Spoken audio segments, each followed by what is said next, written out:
Good evening. Welcome.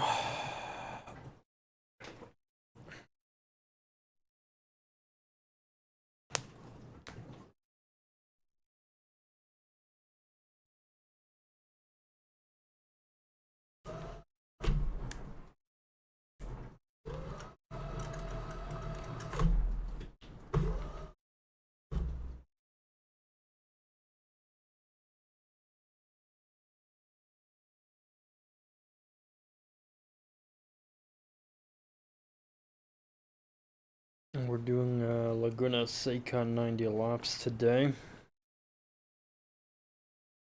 And we'll see after that what happens. Hopefully my Viper is all set to go. And I don't really need to do anything else with it, but we'll see. We'll see what we have to do.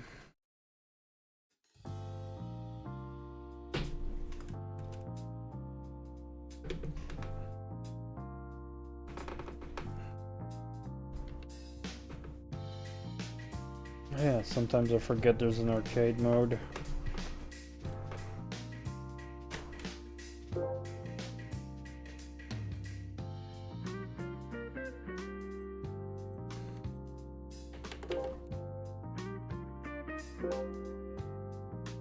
Just change the cars you have available. Okay, don't.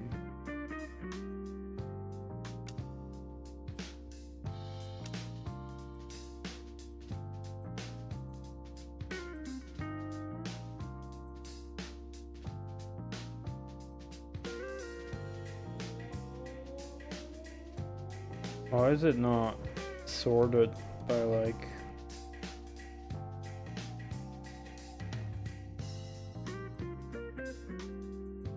That's so weird, that's like not sorted at all, it's just a random mumbo jumbo of cars.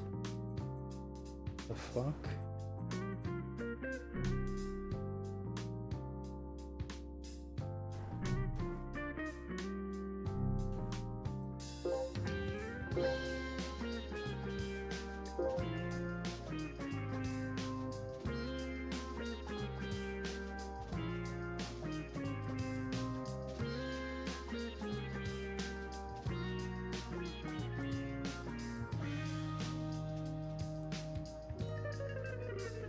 These will all be premium then.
Got a couple Corvettes, but no Viper, I think.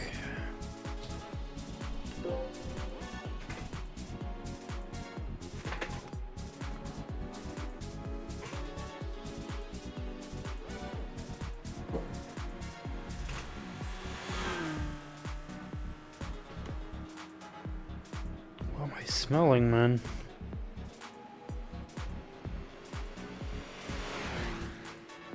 Coming from outside? People are having a barbecue again?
sure my wheel is sturdy.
These tires are barely warming up.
It's actually closing in.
Nice run.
Crazy, my rear tires are wearing, but they're not really optimally warm.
No.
Asshole's ramming me.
Hope it's enough.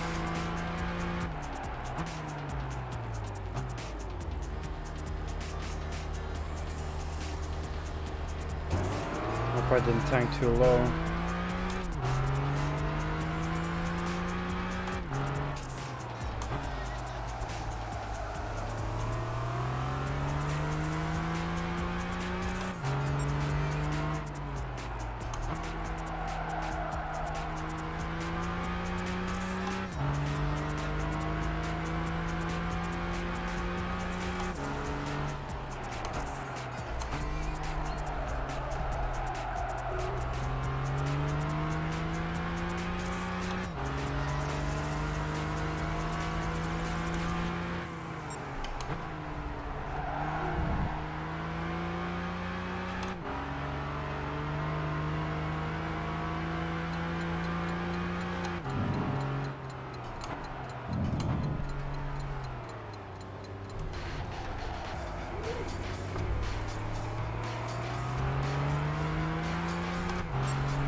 Fuck, how am I losing time?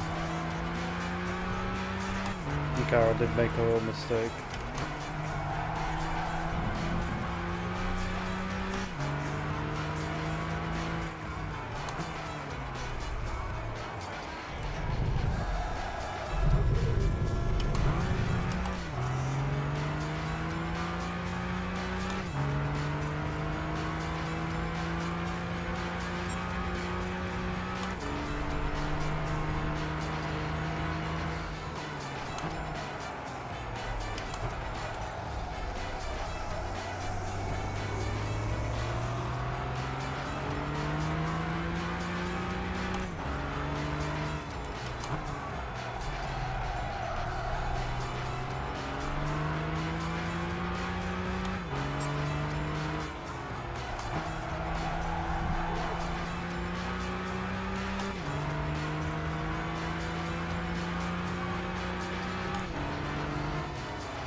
Oh.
Oh, I'm a fucking idiot.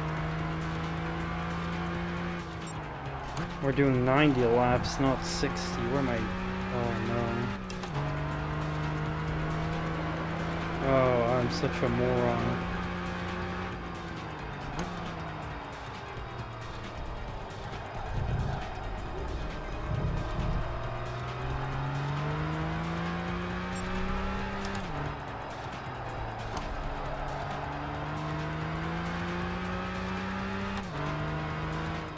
Oh man, I cannot math sometimes.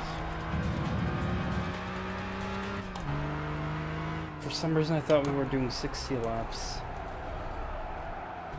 Oh, fuck.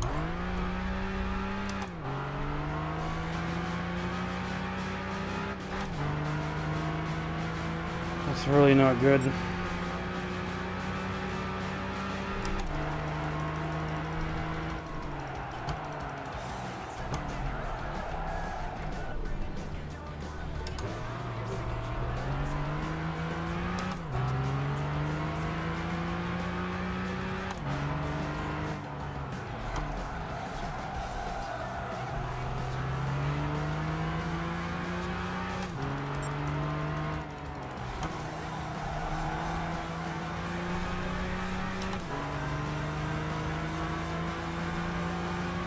because I have a lot of catching up to do.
At least I caught up.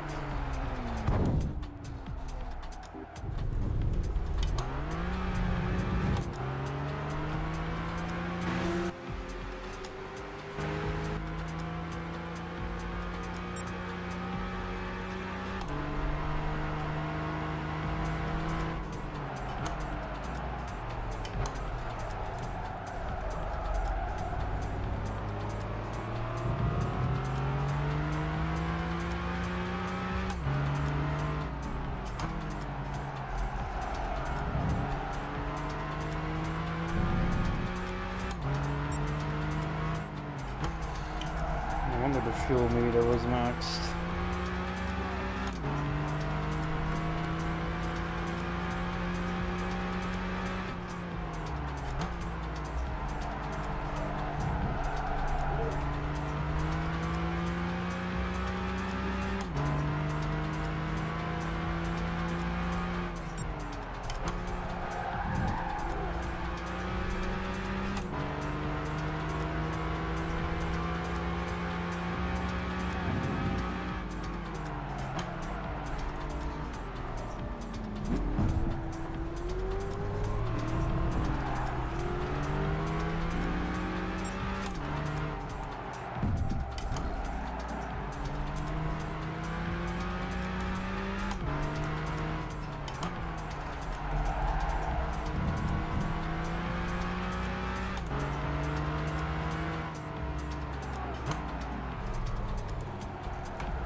Hi Slayer.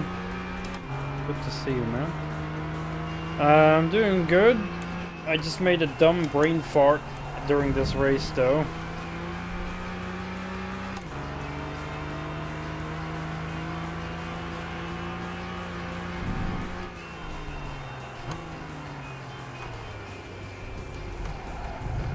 So, this race is 90 laps. And I was like, alright, I'm gonna make a pit stop halfway. And instead of pitting at lap 45, for some reason my mind thought it was a good idea to make a pit stop at lap 30. I don't know why, but yeah, my brain farted.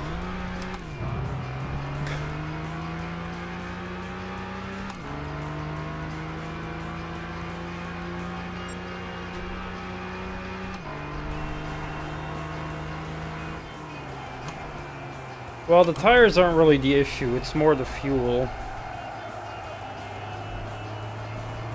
I have to make a second pit stop, but thankfully I was able to catch up to first place again for some reason.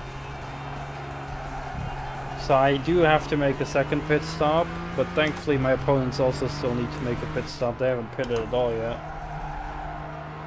So I'm thinking of pitting at around lap 60 then, for a second time. If I have enough fuel for it. Which I probably will have, because for some reason my brain thought I needed to do 60 laps instead of 90. So I should have enough fuel to lap 60 and then pit a second time.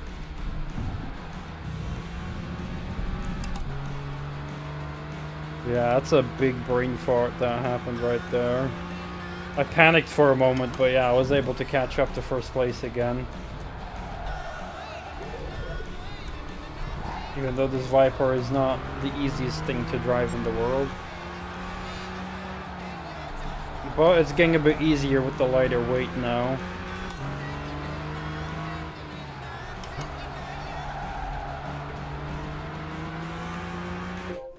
Picture in DMs? Not sure if I've seen it.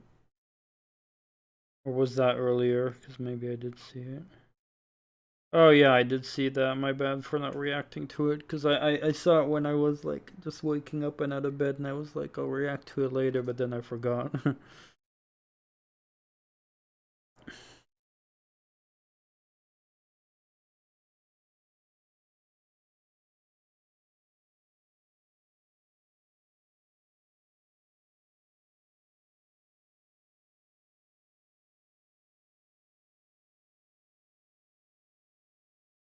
Down.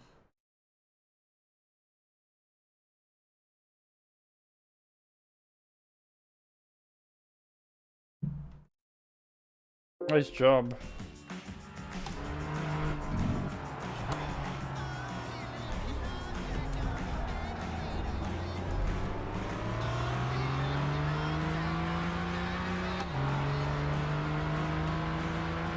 Ah, okay. Yeah, that makes sense.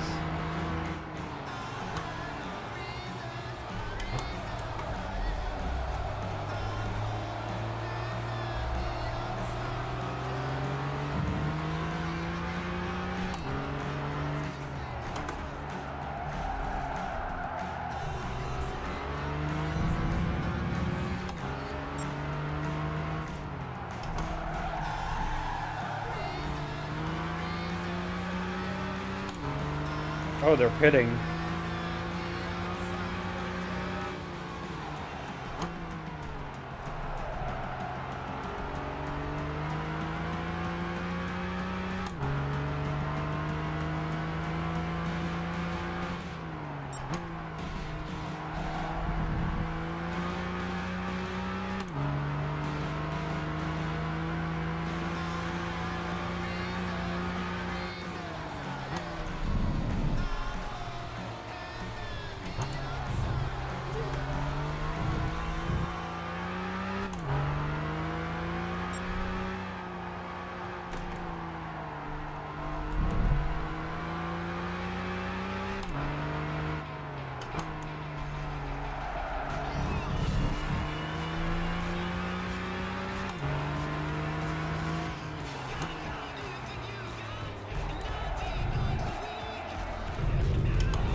Yeah, with the Wolfenstein music. Nice.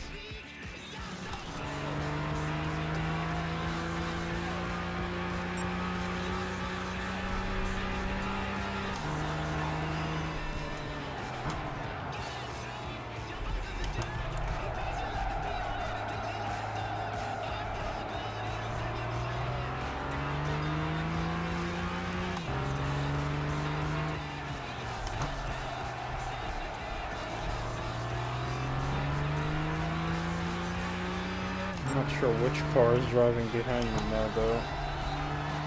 If it's still the Camaro or something else.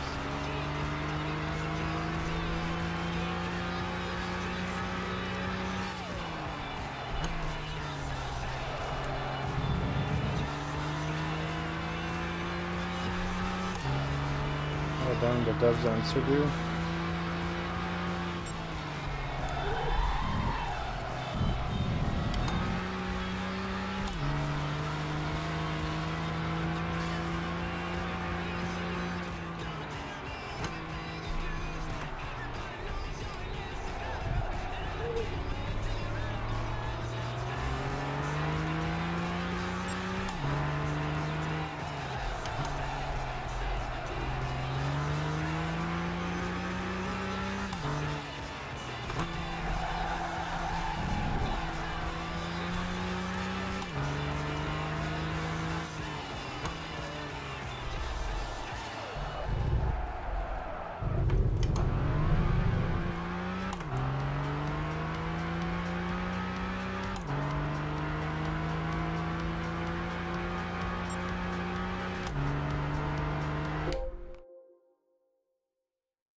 Nice, you can play single player without battle line, that's cool.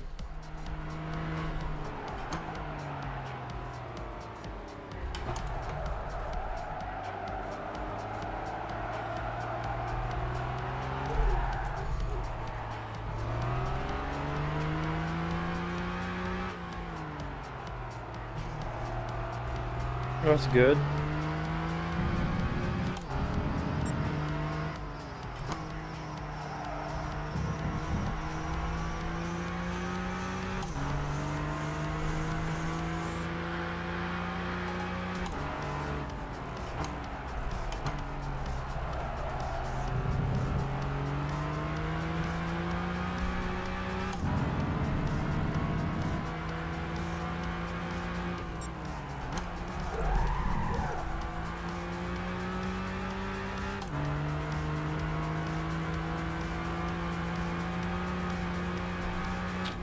I wish they still had the Ford concept car in this game.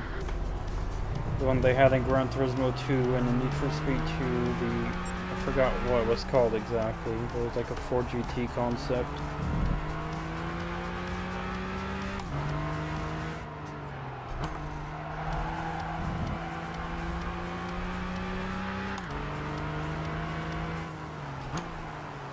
Well, it was only a concept car.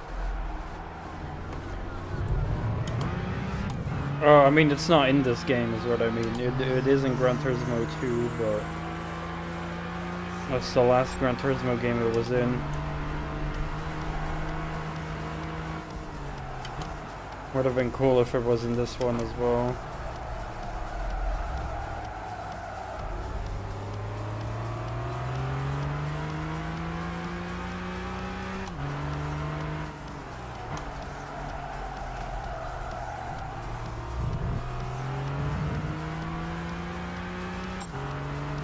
Oh no.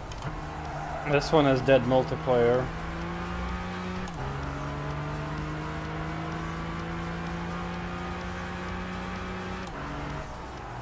After this is Gran Turismo 6, then there's Gran Turismo Sport, which was very multiplayer focused, and then there's Gran Turismo 7, which is the newest one.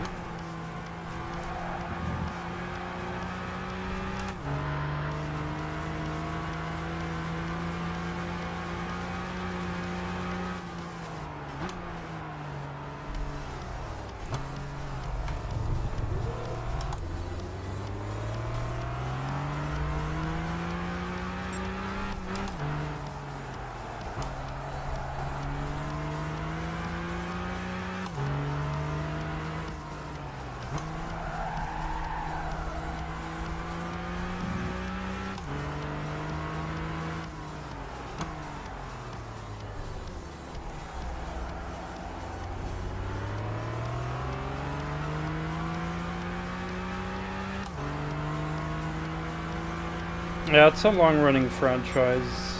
I'm just not so happy that they kept making the games grindier, it seemed.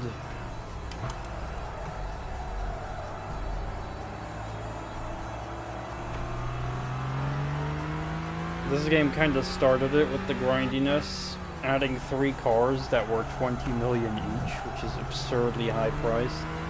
Takes forever to get 20 million credits. I don't remember how many expensive cars there were in Gran Turismo 6. The Gran Turismo Sport, I also don't really know much about, but I heard Gran Turismo 7 when it released had a lot of drama. Where they made a lot of cars super expensive as well. And then they added microtransactions to buy credits with real money, which is obviously what caused a lot of drama.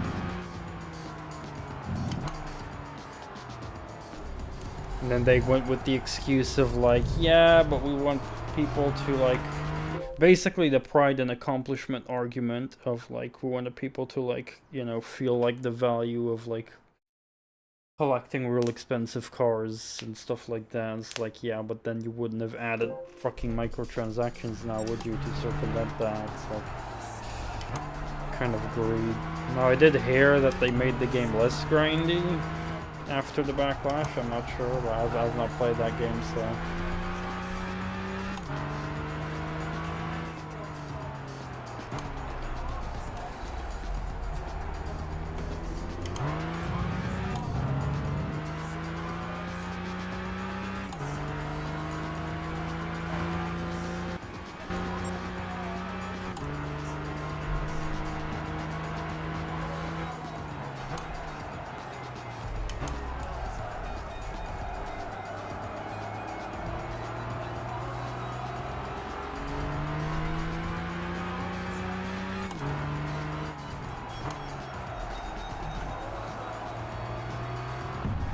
What the fuck?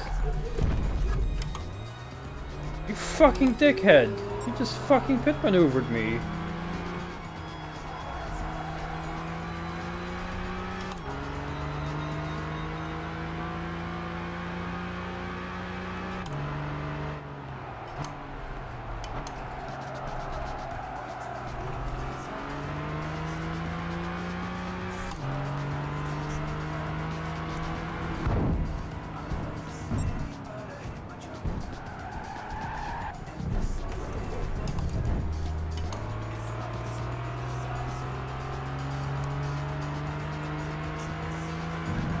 Fucking shitty ass AI.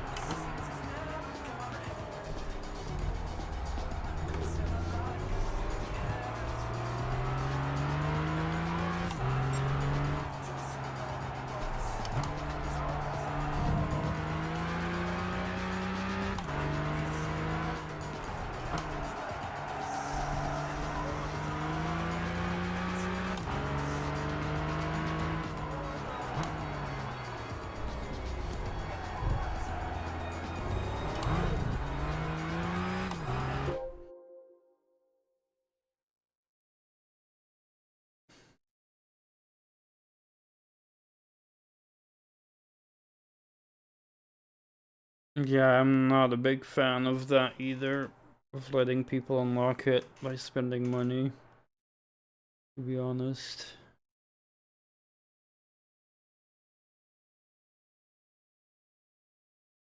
I don't know.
Well, that's the problem. If they're gonna lock it behind something that's too hard and then basically ask money for it, then they kind of screwed you over, right? Because they're the ones who put it behind a very difficult challenge to unlock.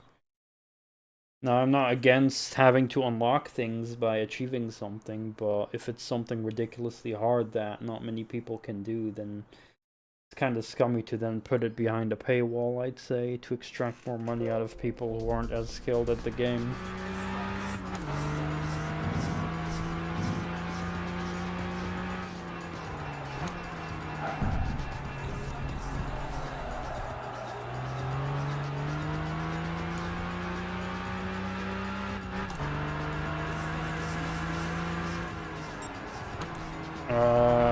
I'm not sure anymore about the inventory size in RE7.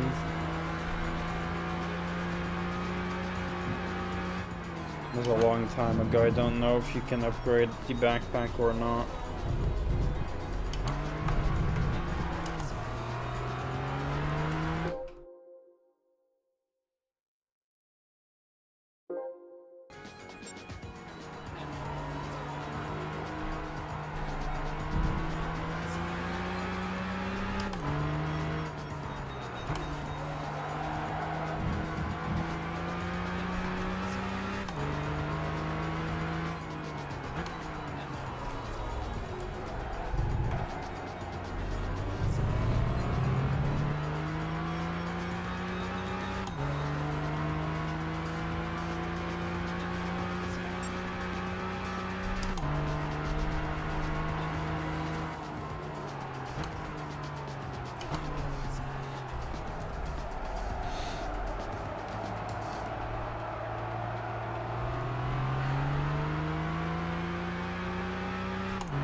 Gotta keep an eye on my fuel, but I think I can hold it to lap 60.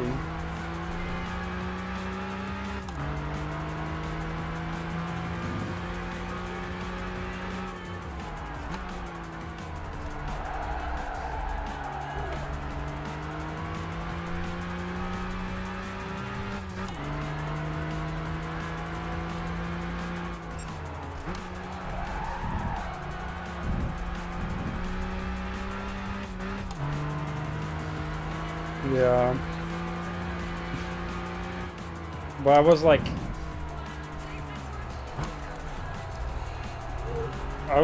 just under halfway at lap 30.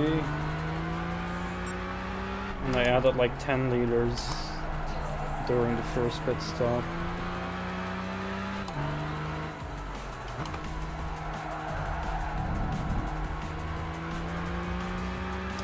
Oh, I can choose myself for how much fuel I get. so I went with 10 liters.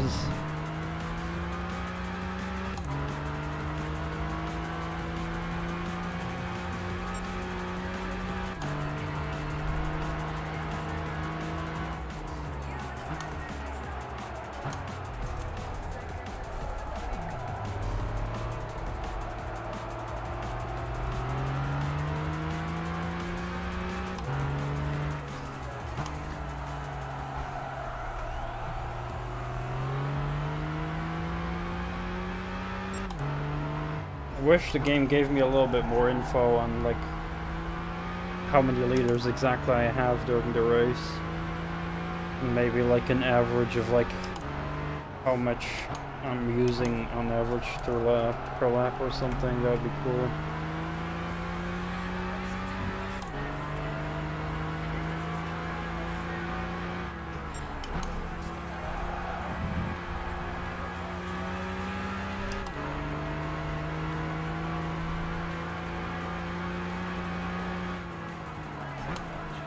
I should probably go in. I'm gonna be driving on fumes soon. We're not to go in at lap 60, but 59 is good enough as well, I guess.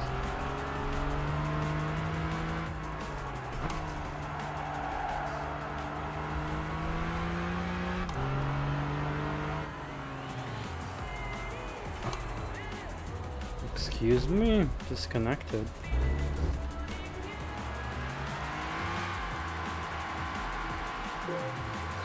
Is my stream still on?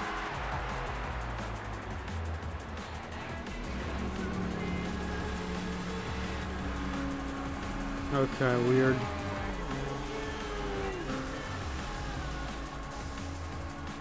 Disconnected me from PlayStation Network. Wow, that is... Look at the angle of that fuel can. That's not where the fuel goes. You need to aim higher. That's a bit weird.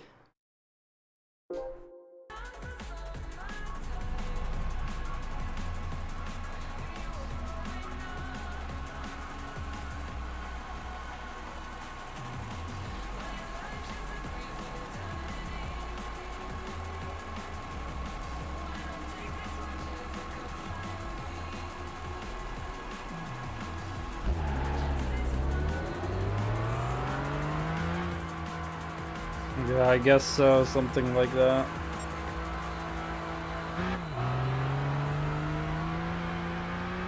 Going first.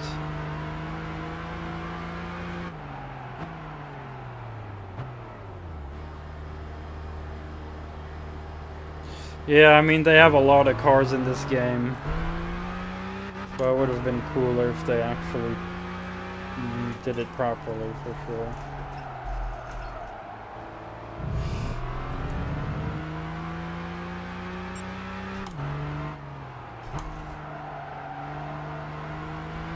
Crap, number 2 is right behind me.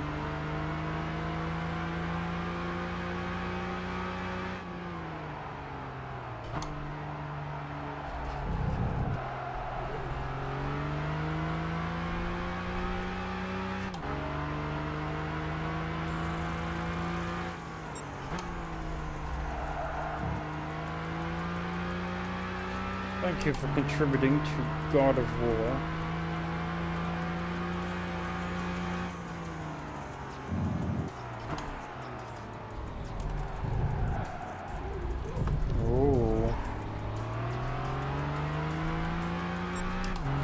Lots of points.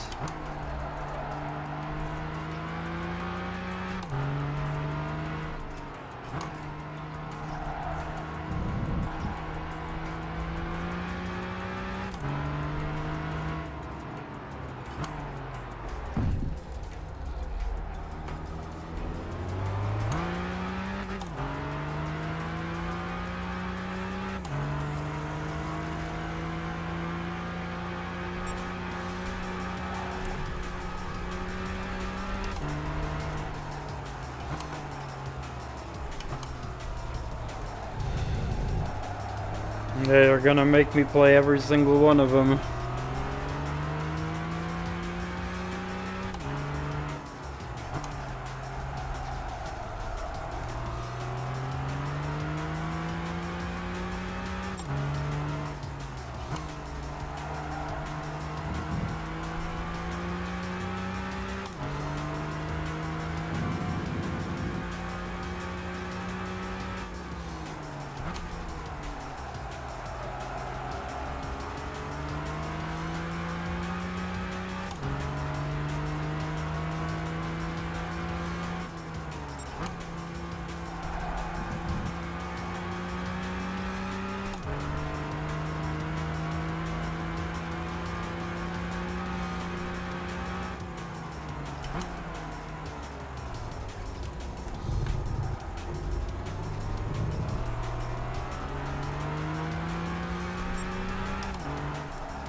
Looks like the one from Home Alone. You can kill Santa. Ooh, it's not nice to shoot Santa.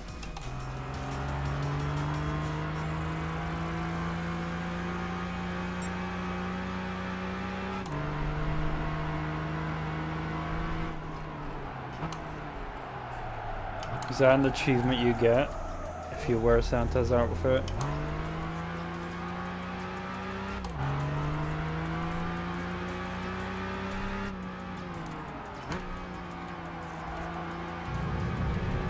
And do you get like a fake beard and the hair with the outfit as well? Oh hey Moosey, welcome, welcome. Hope you're doing well, good to see you.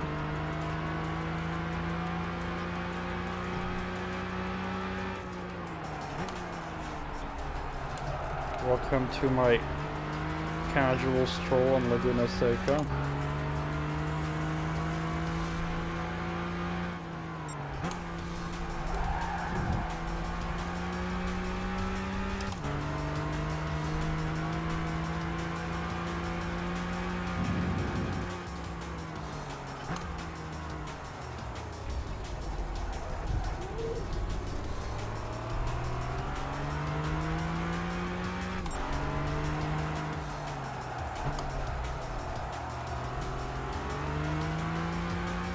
TED Talk.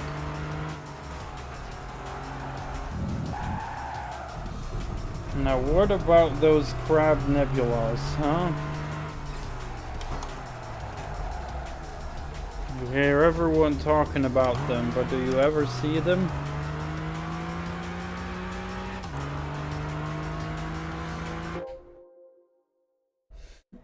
No achievement for getting Santa's costume. Holy crap.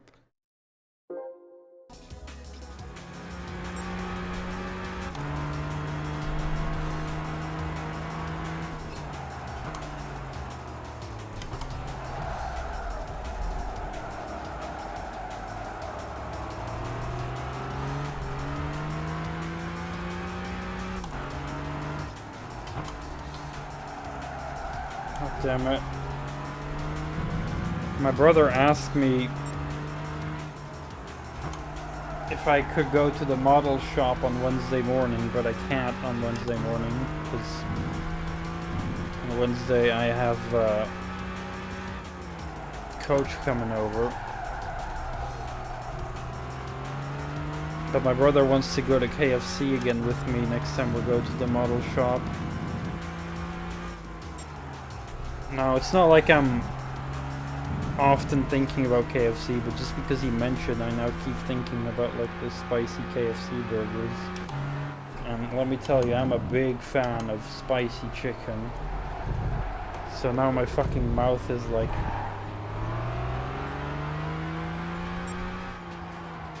frickin' watering.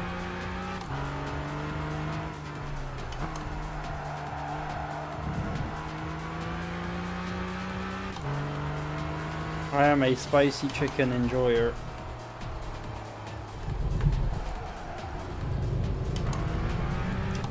Yeah, me too, and I've already had dinner. I still had leftover rice from 2 days ago. And let me tell you, I made the best rice ever. Making like Greek style tomato rice, never had better rice than that. Holy crap, that was good.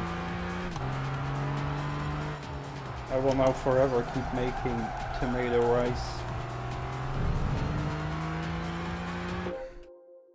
I do have some dry spaghetti as well that I bought a couple days ago. Red Baron pizza was my favorite.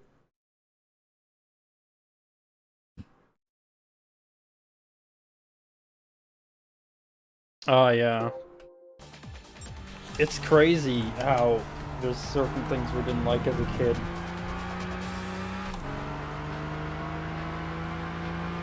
Yeah, same. I used to eat like frozen pizzas all the time, and nowadays I can't stand frozen pizzas. the non-frozen pizzas out of the supermarket are still pretty good, but the frozen ones, ugh, just way too much salt.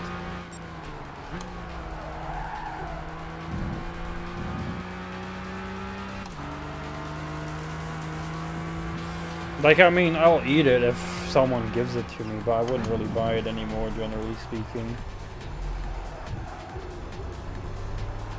Unless I'd have, like, a pizza party and I really wouldn't want to put in the effort or something.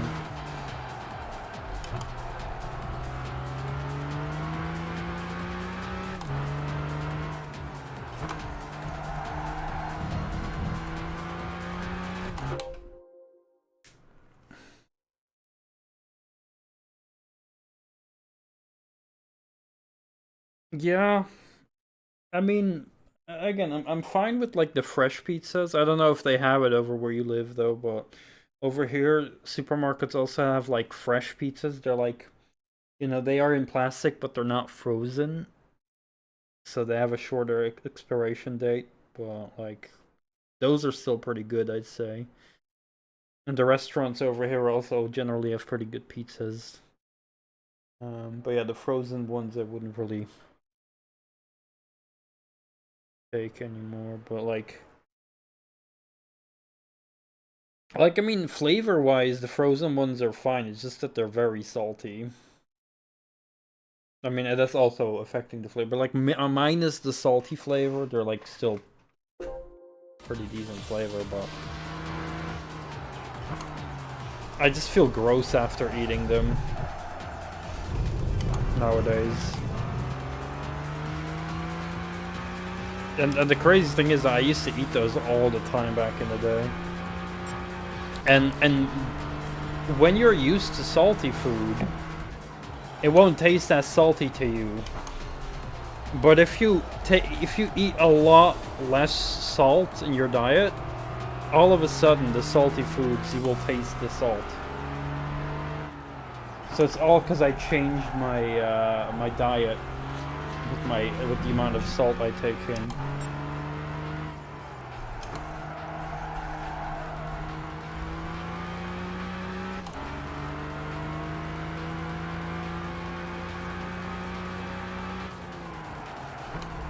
I mean, I don't put salt in a lot of my food that I cook, but there are some moments where I do add a bit of salt and pepper to prevent it from being bland, but even then I don't do that much that's really that noticeable.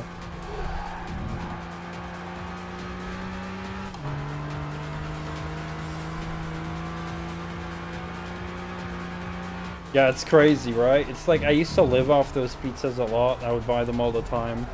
They'd be like my favorite thing. And then we used to like have these Fridays last year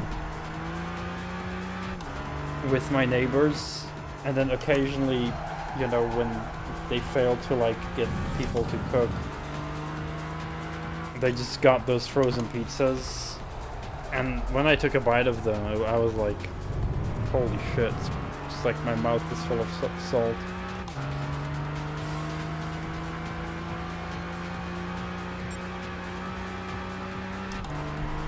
And that's the thing, like, it's the same thing with sugar, by the way.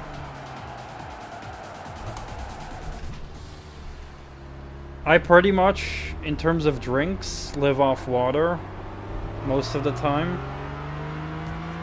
And now when I have soda, it's like super sweet. Now I still like sweet drinks. I really don't mind super sweet drinks. But they taste a lot sweeter now than they used to, which is for me a good thing. Like I enjoy sodas more because I drink them less, and now they're sweeter for me.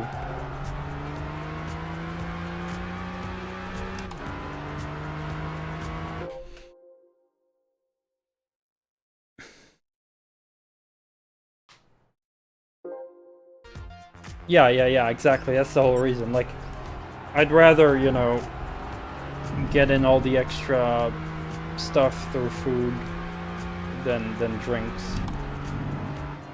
Like, generally speaking, I will enjoy food more than a drink. The only exception is maybe during like a very hot day, right? And like, if you're like a really hot day, like an ice cold soda or an ice cold cider or something, it's almost unbeatable then, but most of the time, I'm perfectly fine with water. And the water we have over here is super clean out of the faucet. Because it's different in every country, of course, but over here in the Netherlands, the water that comes out of the faucet is pretty much equally as clean as bottled water. So I never need to buy drinks. I can just walk up to my kitchen faucet, put a glass under it, fill it with water, and there we go. I have a glass of water to drink. And sometimes I'll add ice cubes as well.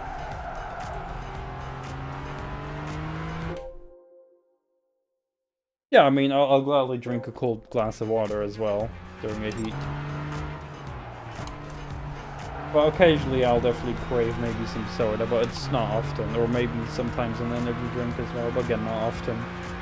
I rarely drink anything else that isn't water. If I do get a little bit bored... if I do get a little bit bored of drinking water, I will order like a couple of bottles of Crystal Clear, which is like super low calorie flavored drinks. And that's also pretty good. It's like super low calories. Pretty much neglectable, was it, I believe.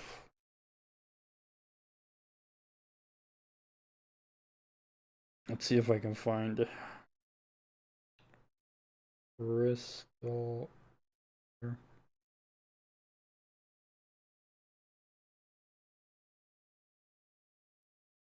Yeah, absolutely.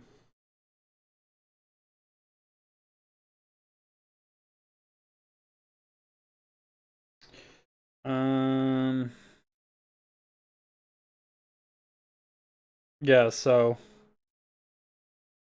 Crystal Clear is literally like 1 calorie per 100 milliliters, I guess. It says per 100 grams, but liquids you do 100 milliliters, so.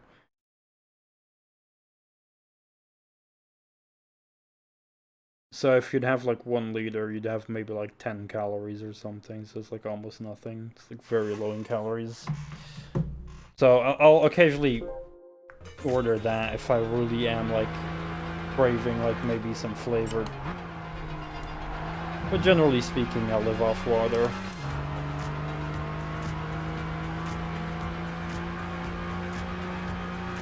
And it's just like I love food that much more so. And I had that one experience a couple of years ago where I was like drinking a lot of cola with sugar. And I was like drinking a lot, and holy fuck did I gain weight quickly. I gained so much weight that my back started to hurt super much. Even when laying in bed. And thankfully I got COVID right after. And because of that I lost weight by being sick.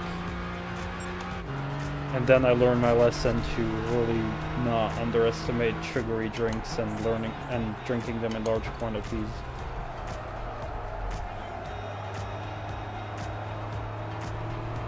Yeah, you know, I'm trying to be positive. Like, that was a positive with a negative. Like, during that time, I would not have had a good way to easily lose weight. Like, I didn't have a home trainer back then. I didn't have any space to, like, train or lose weight or whatnot.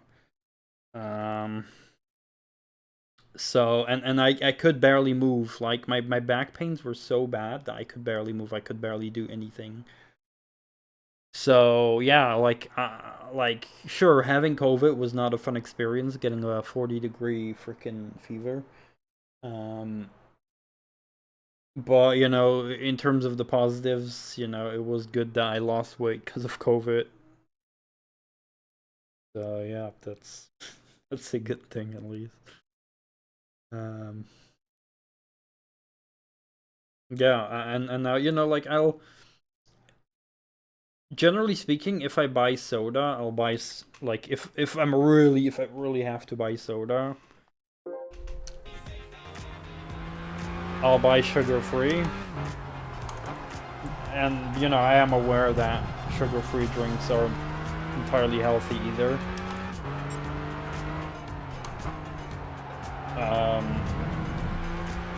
But I'll generally go for sugar-free, and, you know, occasionally maybe I'll have a soda with sugar as well, but then I'll try to really limit myself on the day to only having like one glass.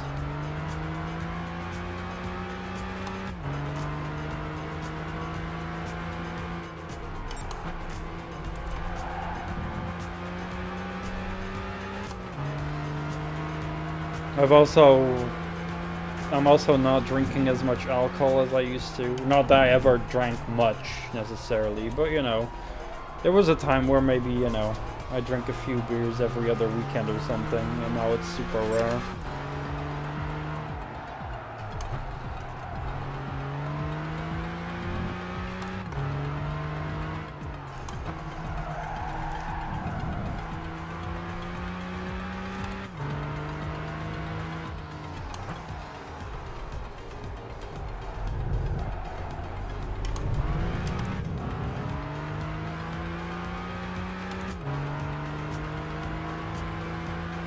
Because beer isn't the best thing either for staying low on weight.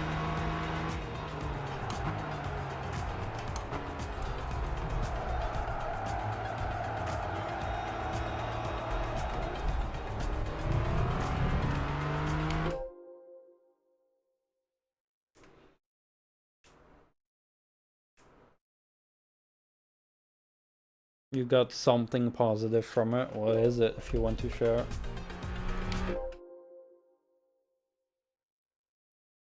Beverage weaknesses are Asian sugar milk teas and Belgian monk beer.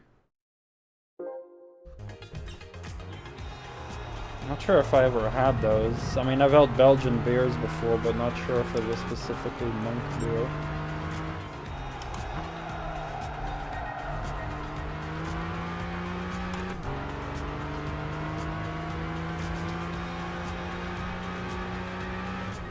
Trappist. Oh, I've heard that term before. Not sure if I've had it though. Also, is the Asian sugar milk tea, is that the same thing as chai tea? Or is that something different?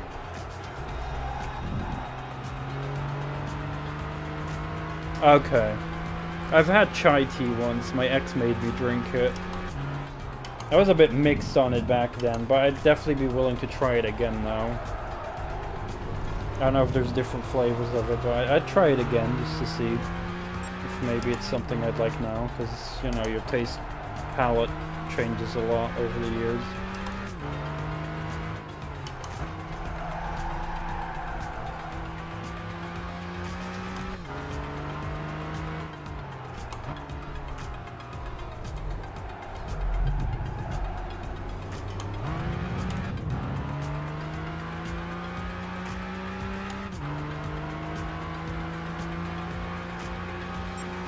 I mean, it was a long time ago, so I don't really remember it exactly anymore.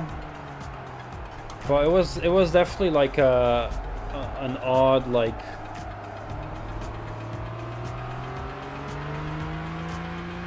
an odd sweet flavor, but I really don't remember much of it. But I do remember that I was like a little bit confused from the flavor, that like a big part of me didn't like it, but there was a small part of me that kind of did like it. But I don't know, like it's something I definitely want to try again.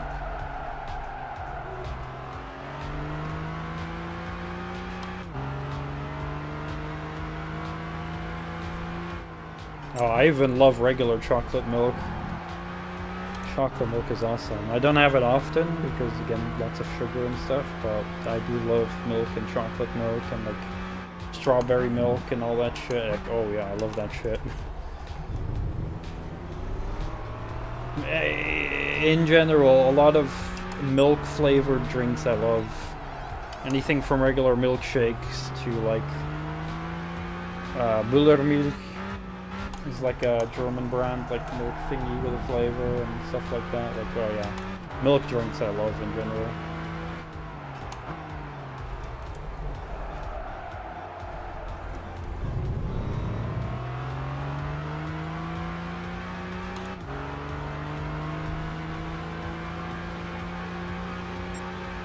Yeah, if I'm ever somewhere of decent quality and I see chai tea, I'll definitely consider it next time. It's just that I don't often go out or anything in general, but yeah, well, I'll have to see if I ever see something like that. In general, when it comes to food and drinks, I'm trying to consider a lot more new things.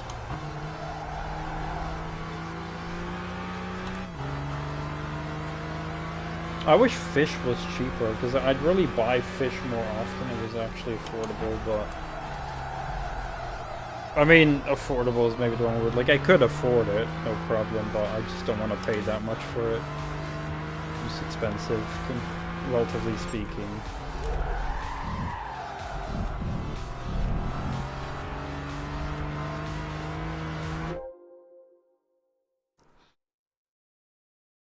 Ah, yeah, about the trauma thing.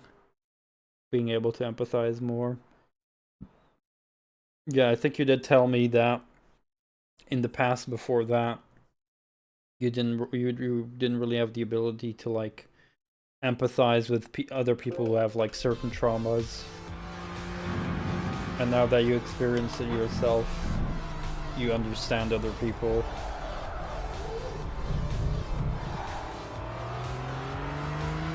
Yeah, I mean that's generally it. When you experience something yourself, it's easier to empathize.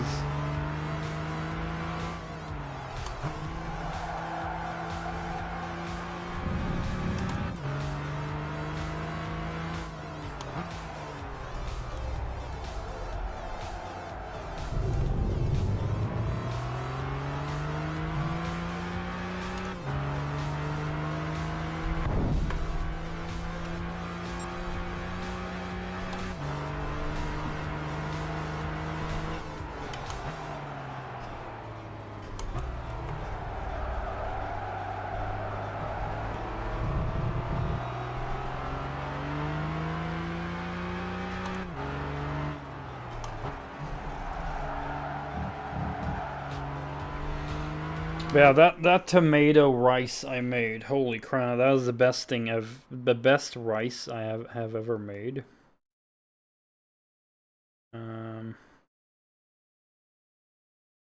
Yeah, best rice I've ever had as well. Like, it's like super easy. It was just like red onion and garlic, I believe. And then it was like some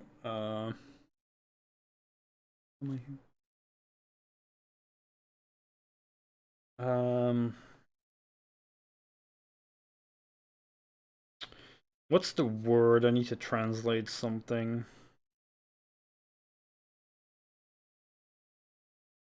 No, I guess you just say puree as well in English. Some tomato puree. And like diced tomatoes in a can. What else was it?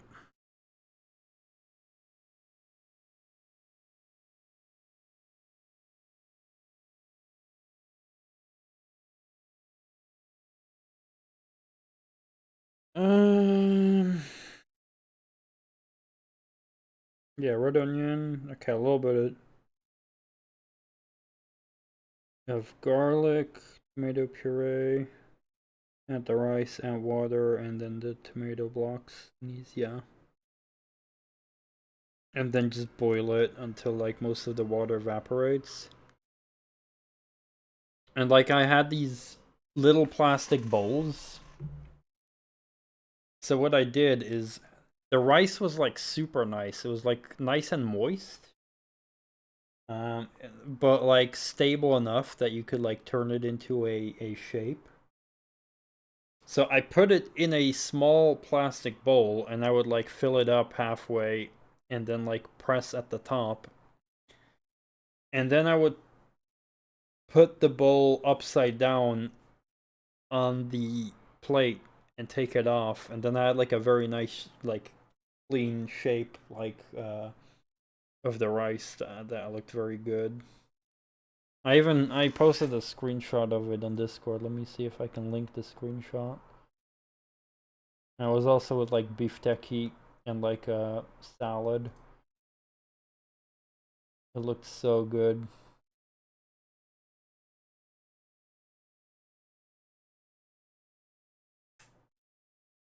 And like the meat is basically like minced meat with like feta inside and like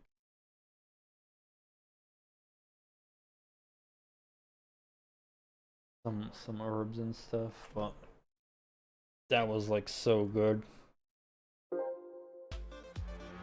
I'm really proud of how good that looked like. Cause like I'm already happy with how most of my food tastes, but it's another challenge to actually also make it look good, I guess, to some degree. Like it doesn't matter that much to me myself, but it helps if you can make food that also looks like appealing, I guess. When you're like cooking for other people maybe, or showing them a bit of like the things you like to cook.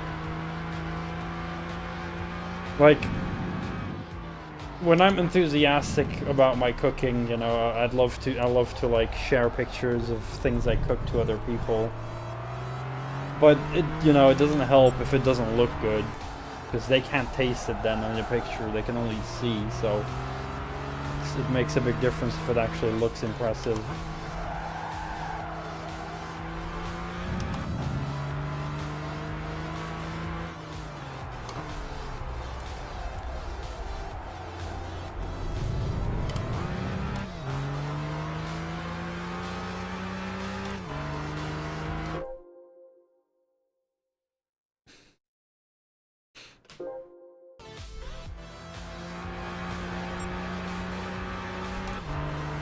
Yeah, I experience a lot of people with traumas in general.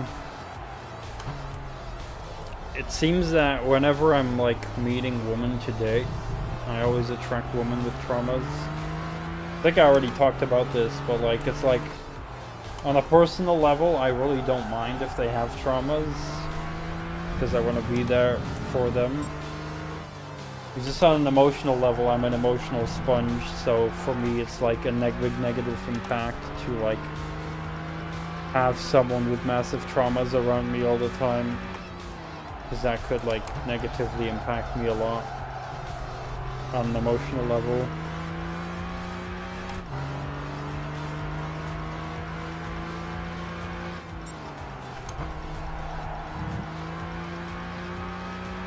Yeah, I mean, you know, it doesn't bother me at all on a personal level. It's just out of my control that I get, like, I soak up all the negative emotions and then end up hurting myself.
Oh, it's actually the Corvette behind me, and not the Camaro.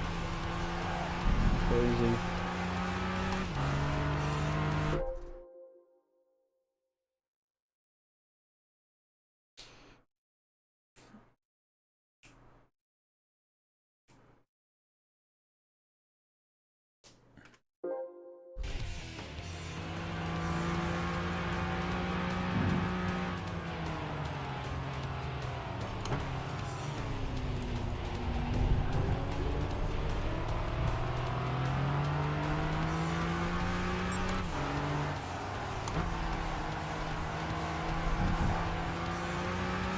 There are some things that I'm not sure if it would count as a trauma for me or not.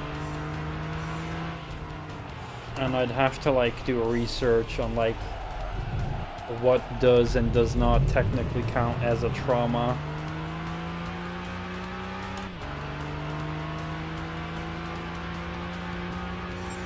Because there's some things that do like cause emotional triggers for me if I think about them.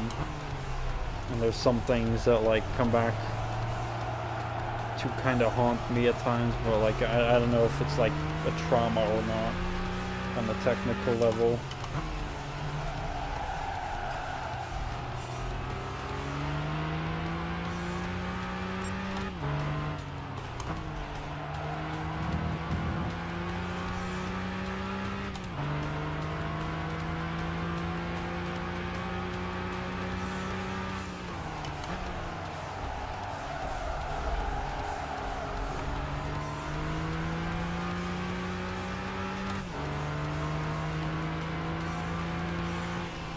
Surprised that Camaro is like not in second place.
I'm curious.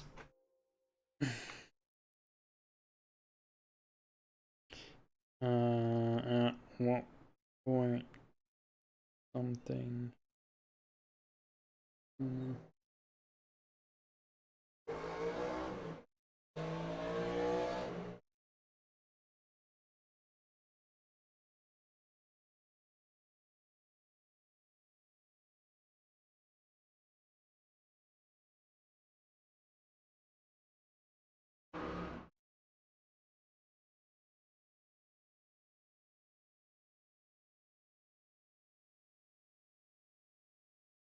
So, from what I understand, is basically if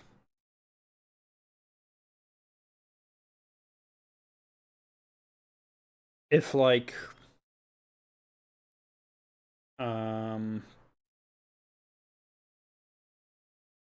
anything relating to the events triggers like negative emotions for you,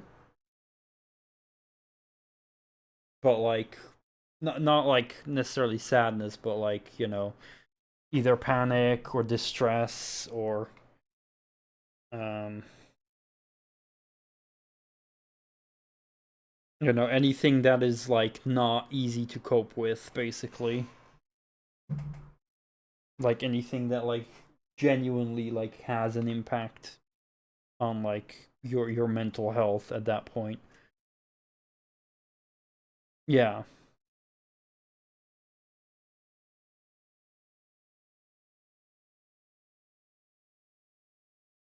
Because then maybe I am traumatized in terms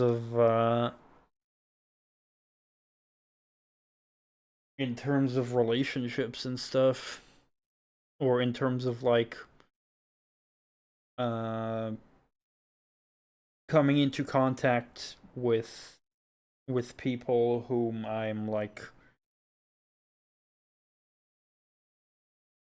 whom I like willing to date and stuff like that, in terms of like um in terms of being ghosted and ignored and stuff like that.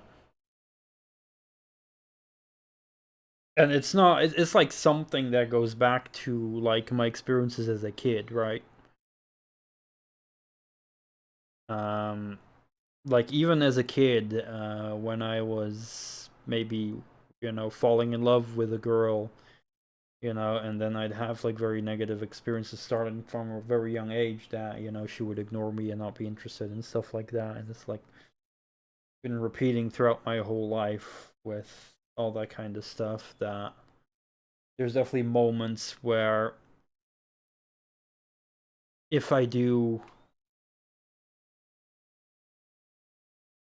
start talking with someone who's a potential interest and she stops messaging me, my mind goes into like this hyper anxiety of she's gonna ignore me, she's gonna ignore me, she's gonna ignore me, she's gonna ignore me. And I go like I've actually had pretty bad moments, even pretty recently, right, where I have been in bed crying as well because of like that constant like anxiety of like knowing that I'll get ignored. And even at some moments it would swing even worse, where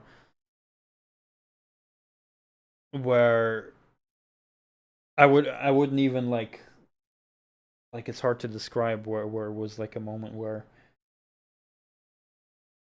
I'd be convincing myself in a state of panic, where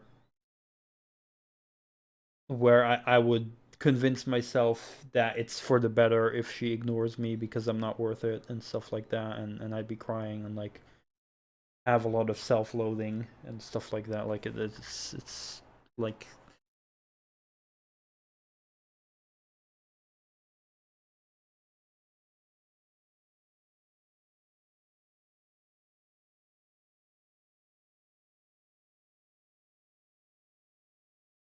yeah, I mean, it definitely went beyond just anxiety for sure. It was actually causing me distress, but that was like mostly late at night. Well, it's not just low self-esteem. I think when I'm with someone, I'm pretty confident. It's just that specific phase of when someone starts talking to me and then getting ignored, that um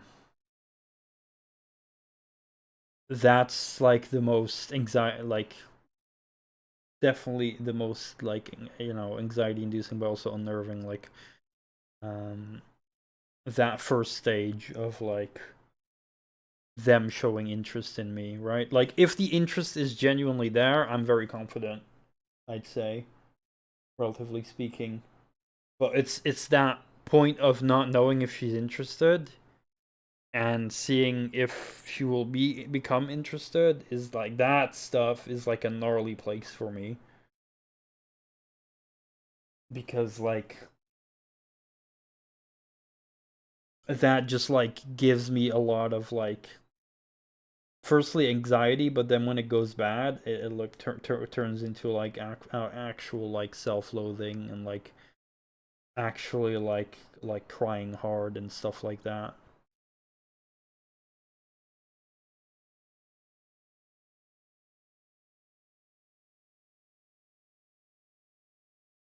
and there's been like moments where I genuinely like say a lot of mean things to myself as well during those moments. But again, like I wouldn't know for sure if that would, you know, um if that would be as a trauma. And then there's other things as well that trigger me, like when people say like the typical stuff. So I've had this experience as well with people I've met with, and then afterwards they decide like it's not gonna be it. If they then like, you know, if it's someone who decides that they don't want to be with me because of some reason, and then afterwards they're gonna be like, but you're like still a very nice guy and you'll find someone, you deserve someone very nice. Stuff like that triggers me very hard. Like I hate it when people tell me that. I feel like such a like when people say that to me in a situation like that, I feel like sick to my stomach hearing that. And I'm not like, I mean literally I get a sickening feeling in my stomach when I hear that kind of stuff. When they're like, "Oh yeah, you deserve someone very nice. You'll definitely find someone." Um, you know, stuff like that. How it started, I have no idea. Um,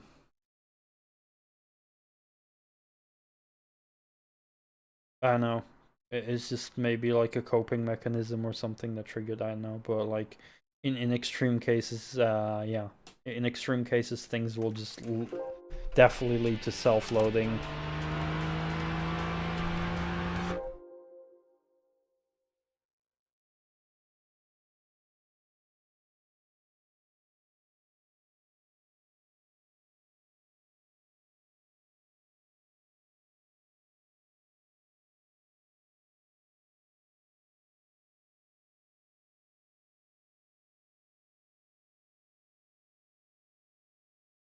Um, well, it's not like it's that like I've heard that so many times, right? Like back when I was a teenager and my hormones were in full swing, I really badly wanted a girlfriend. And even during those times, I've heard plenty of people tell me back then, like, oh, you know, you'll find someone, you're such a nice guy, you deserve someone better. And I understand that people are saying that to be nice and to give you hope.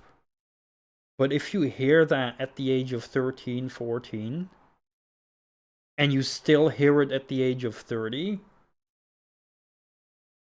at that point, it's like you just see it as bullshit, right? I know their intentions are positive. They're trying to be nice and soften the blow for you, but at that point, when you've heard it so many times, you just stop believing it, right? It just comes across as bullshit to you.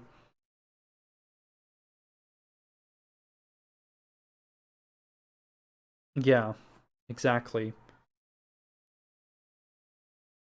Another thing that also really badly triggers me is this also happened recently. Is I used to have contact with a girl, and now we're just friends, you know. And I'm happy for her that she got a boyfriend and stuff. But there was some stuff between us back then. But um, she recently sent me a message again, and we started talking a little bit. You know, just a short conversation.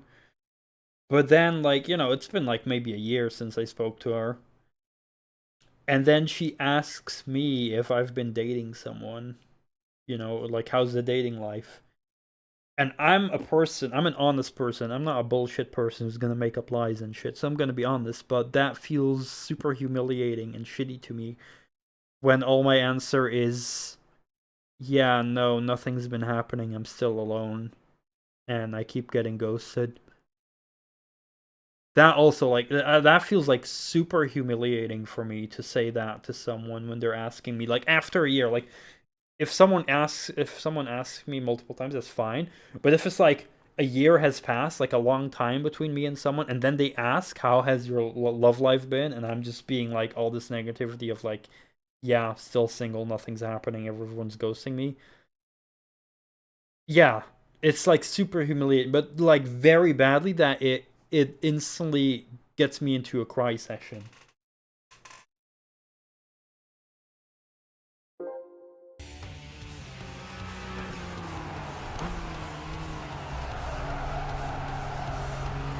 Like that triggers me hard. And again, it's not their fault for asking, you know, they're just curious. They want to hopefully hear some good news. They're just curious.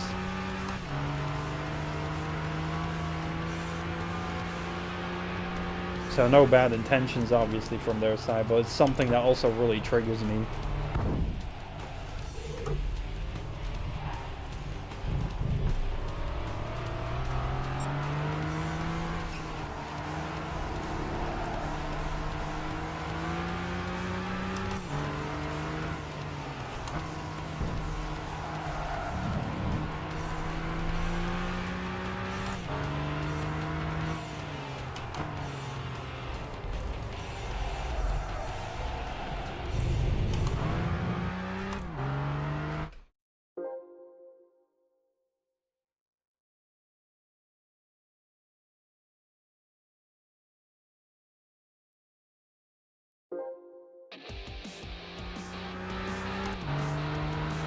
And for me, it's not necessarily like I guess it makes it even worse when it's the person breaking up saying something like that. But you know, about like you deserve some. But even other people saying it also triggers me. Even if my mom says it, it triggers me. It probably triggers me pretty hard when my mom says it. Because like I know like my mother would care a lot about me being happy with a loving relationship, right? But it's like humiliating for me, like, because I don't want to disappoint my mother by being single my whole life. But yeah, if I'm like thinking about like, oh, I'm gonna disappoint my mom because she will see to, you know, she will see that her son will probably stay single the rest of his life, right? Like, that'll probably be a very disappointing thing for my mom, and that's what like makes it also humiliating for me. You know?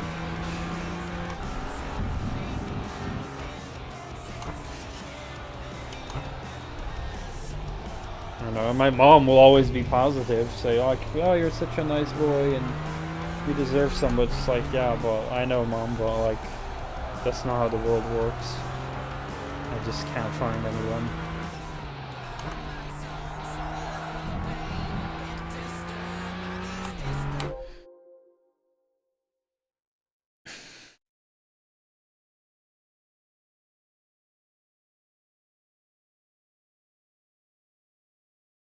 Well, you know, that one friend I told about that, her asking that triggers the things I told her, and she was very respectful about it.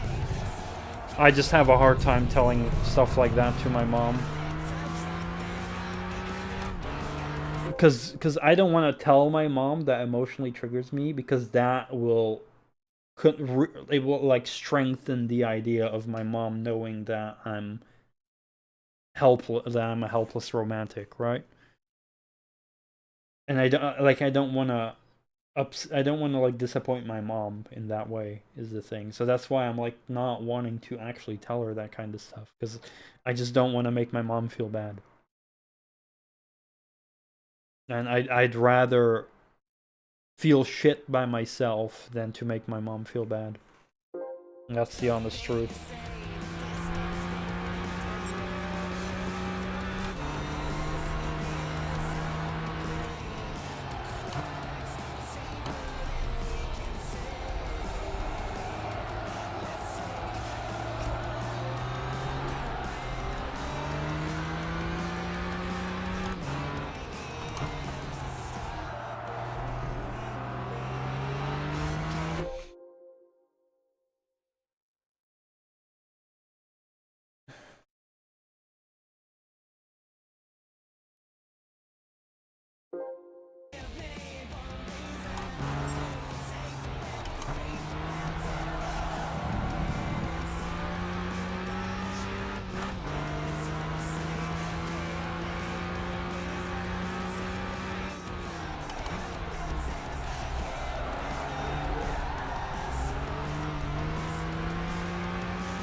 Oh man, tomorrow I'm gonna make one of my favorite dishes again.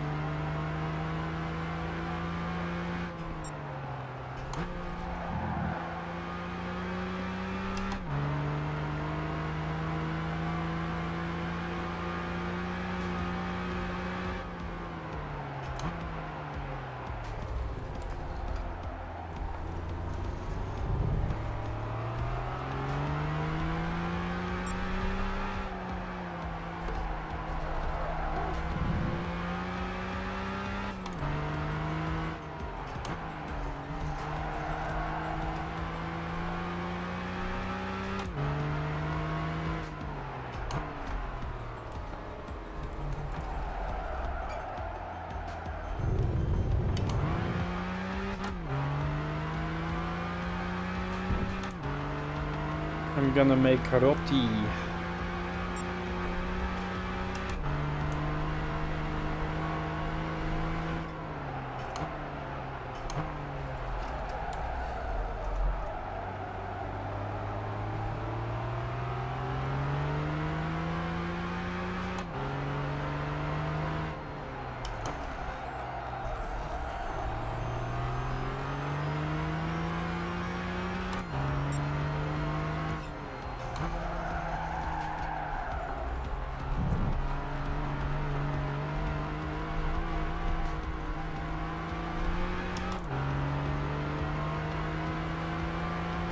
Yeah, roti has become one of my favorite meals of all time.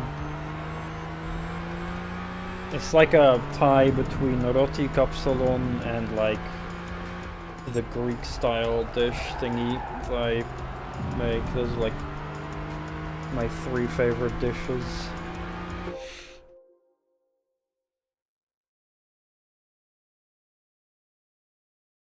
Oh, roti? That's like that one thing I told you about one time. With the tomatoes and the saucy goodness.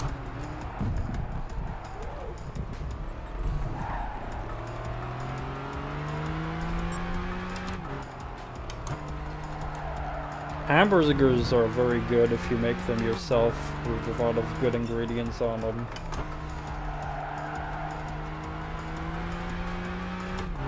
I love putting a lot of shit on my hamburgers. And the list of ingredients keeps growing.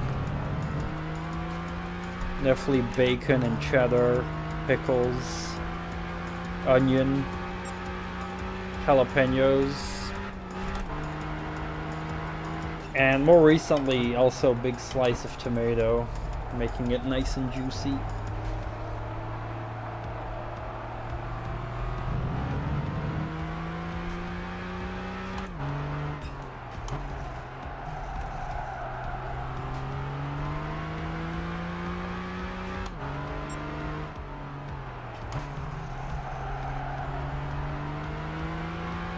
Oh, okay. I do eat them on bread. Yummy, yum.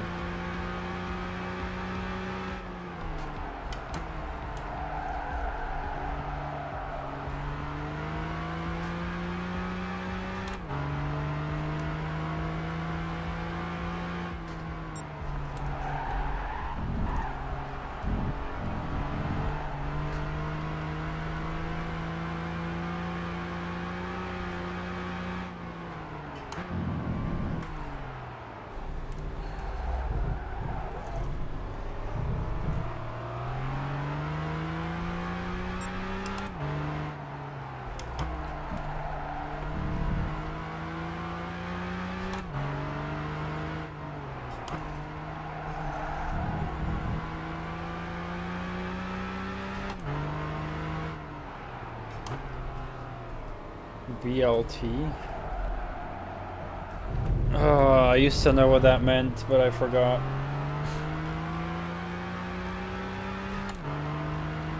So I'm not sure.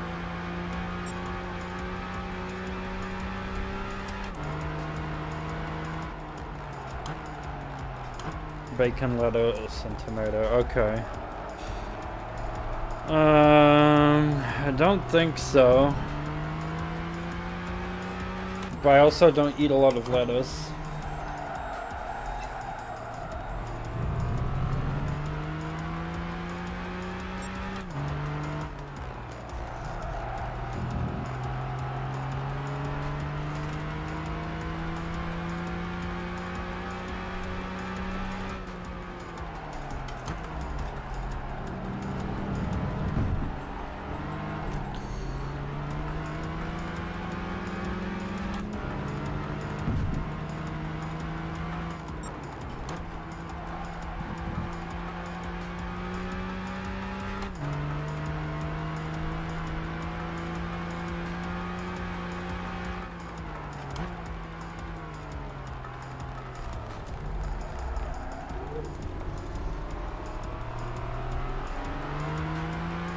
Yeah, with egg and bacon is also great. I love that.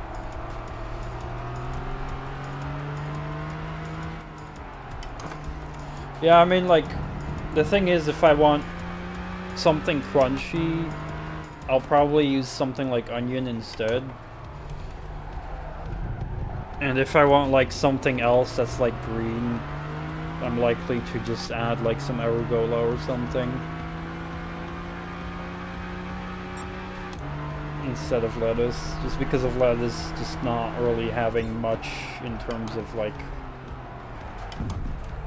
what's inside of it, like in terms of vitamins and stuff. It's just very empty. That's the main reason I don't really eat lettuce a lot, because of like the vitamin content and stuff.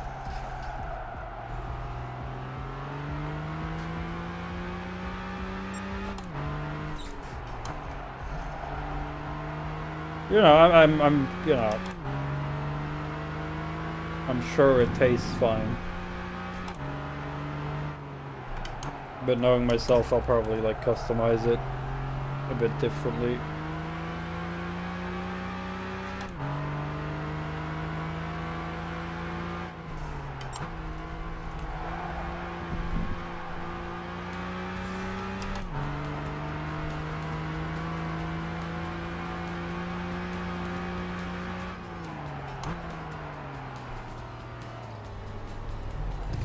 But back when we went to Poland,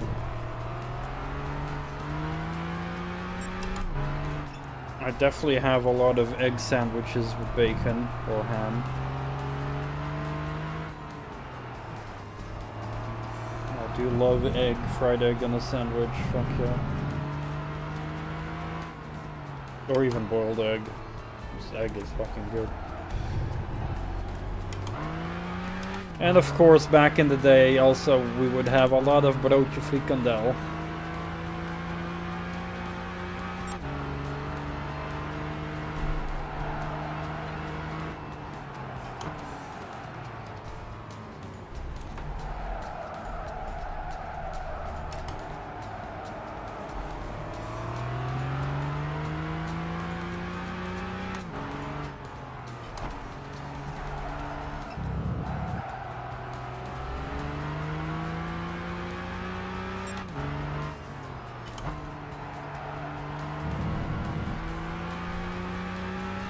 We would just have like a whole bunch of frikandellen.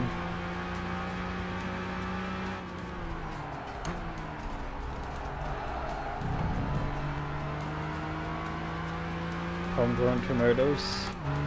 Nope.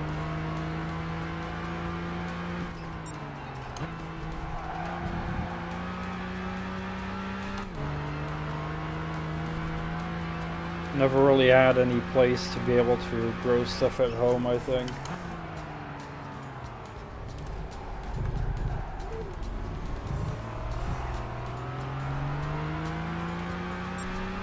I've had like, I guess, homegrown, like, they weren't strawberries, but they were like these mini strawberries, but they had a different name.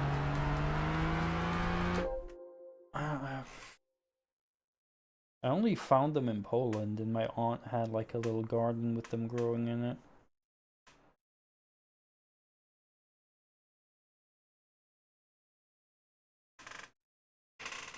Wonder if they have like a name.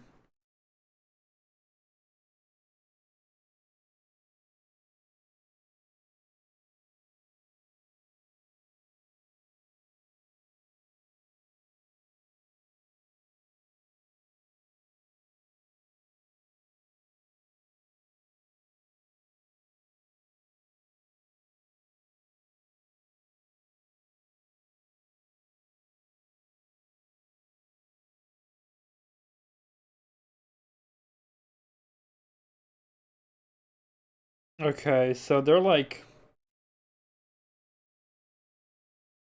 So they're not like regular strawberries from the store, but I guess they're called wild strawberries. And they definitely had like a different taste to the regular ones from the store. And holy crap, I love those.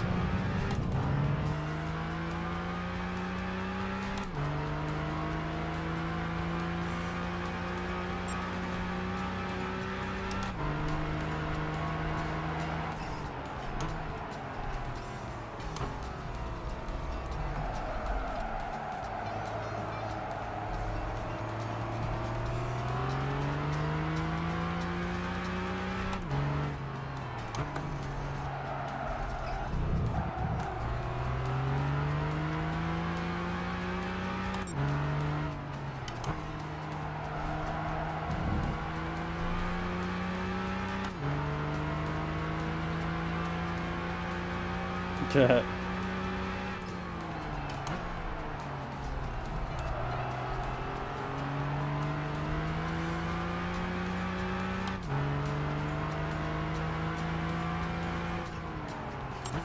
a few laps left.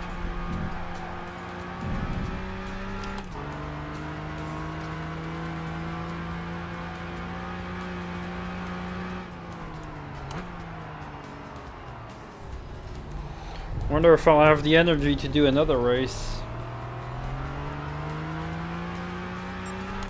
I haven't checked what race came after this.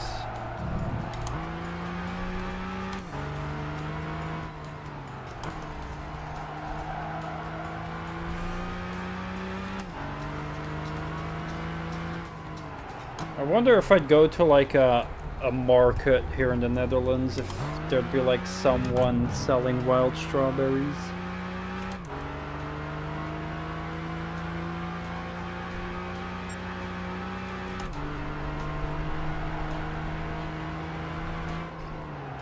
I love markets.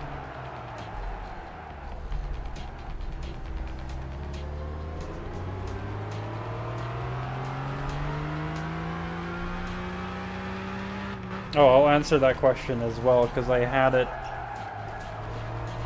last September for the first time when I was in Budapest.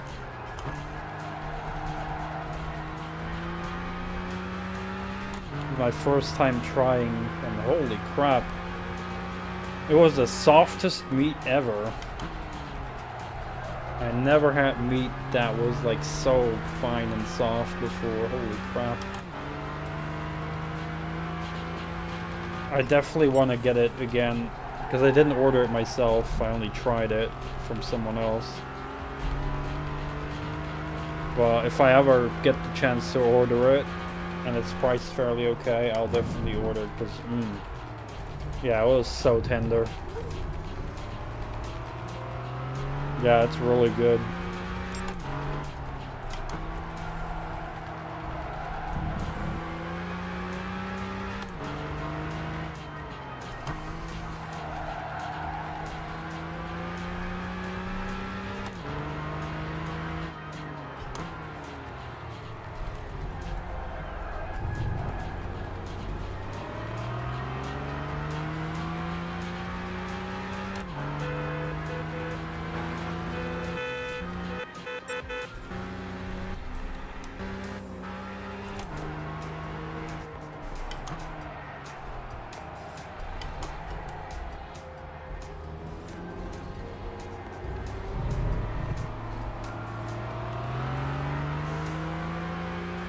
Yeah, I think it depends on how it's prepared, but yeah, it can at times be very dry. But you can probably prepare it to make it a bit better.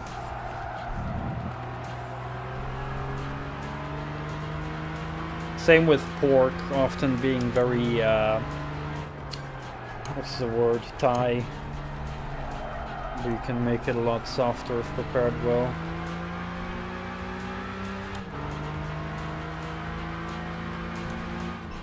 I'm not a fan of anything that has bones in it. Unless it's like proper spare ribs that come off the rib easily. Like if they actually melt like off the ribs, that's my only exception, but other than that, I hate meat with bones. I will always avoid it.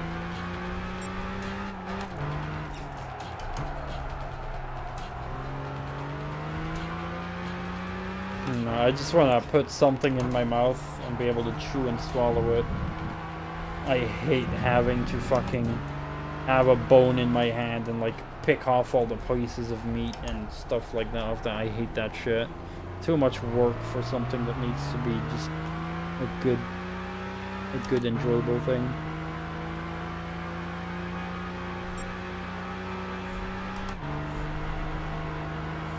No, I don't like that. Too much of a hassle.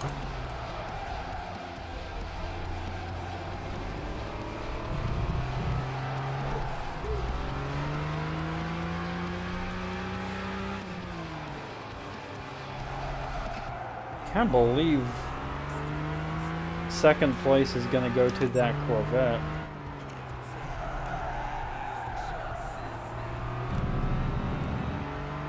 I think. Yeah, Corvette's still behind me.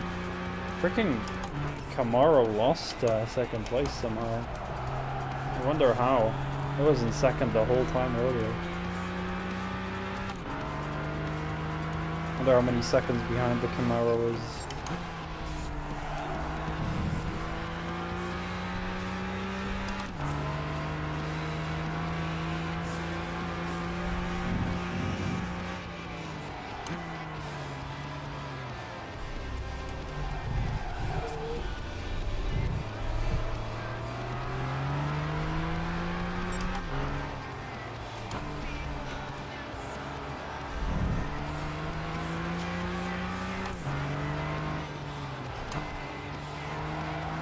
I wonder how duck tastes compared to chicken. Like, I might be open to trying duck one day, because I haven't had duck yet.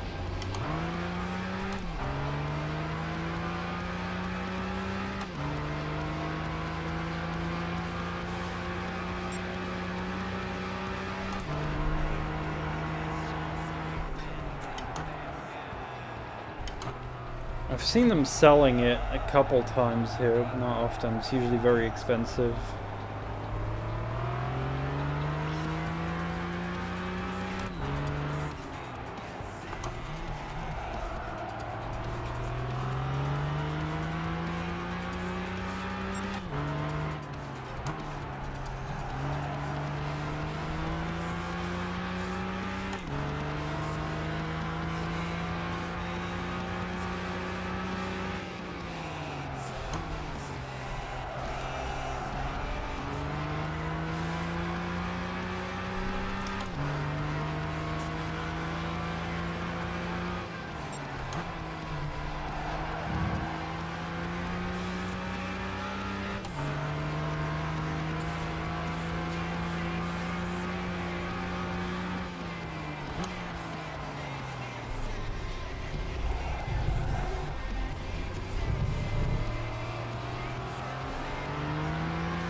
Alright, boys.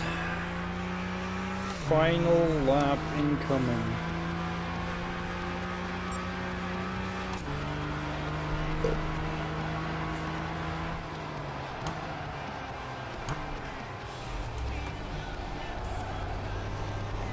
Can't believe it.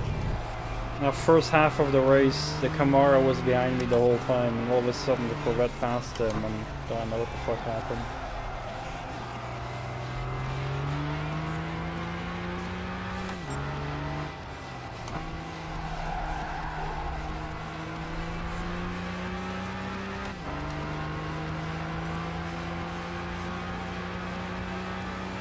Rubber banding working its best though, because I accidentally made a pit stop too early. It's 25 seconds behind and I managed to catch up all those 25 seconds. But the moment I'm in front, I'm not able to create a gap because rubber banding.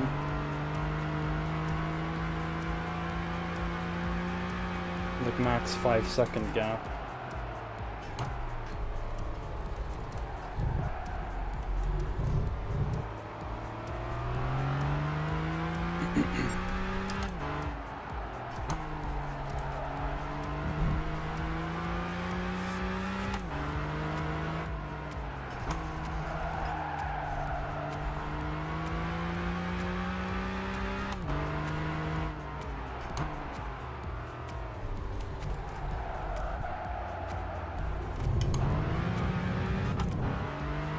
I'm winner.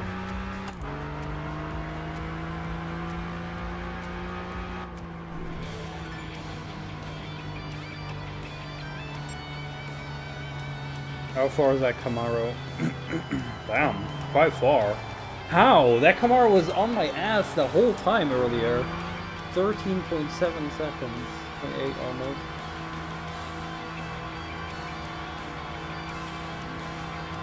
Prowler behind that, beating the other Corvette.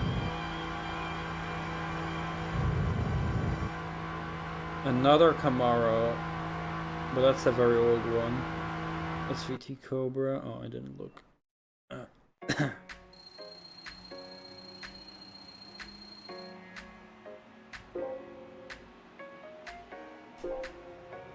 Oh, that Cuda though. Beautiful car.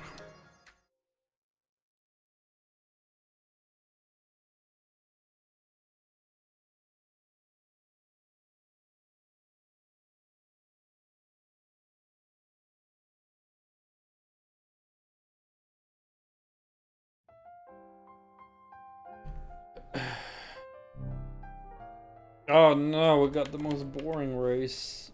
Oh god. 200 laps on an oval.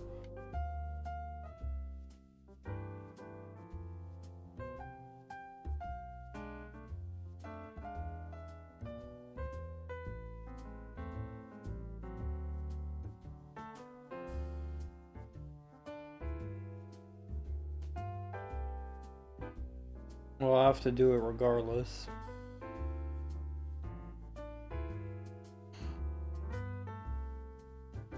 Frickin' Pescarolo C60 hybrid.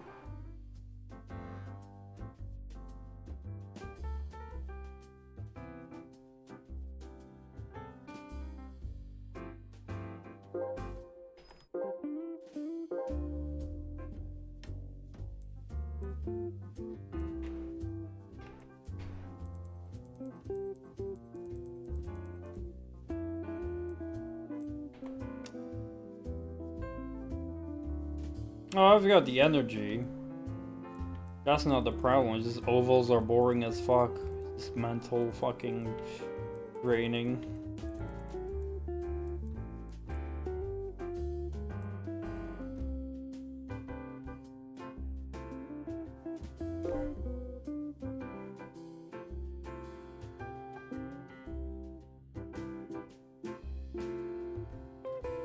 At least these are open top, so we'll have some kind of freaking cockpit.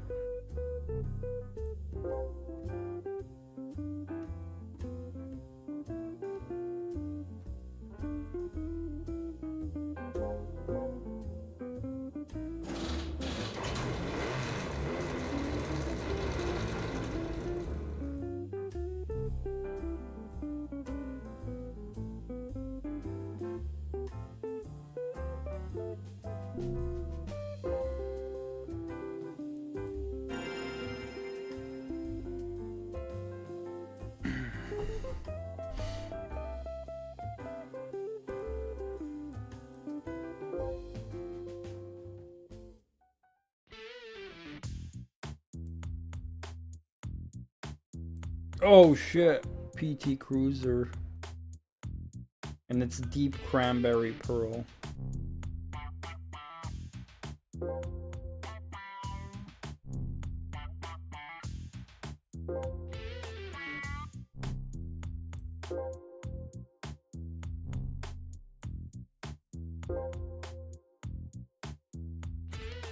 Shit car.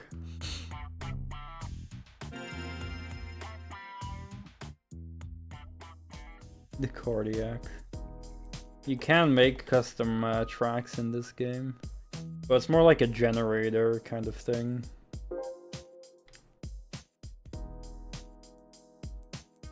I hope the Pescarolo is good enough to freaking win this shit.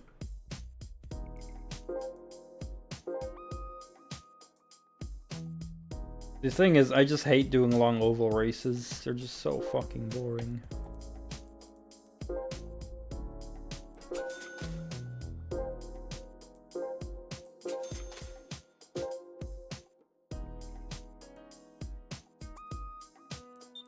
Yeah, it's mostly just, you know...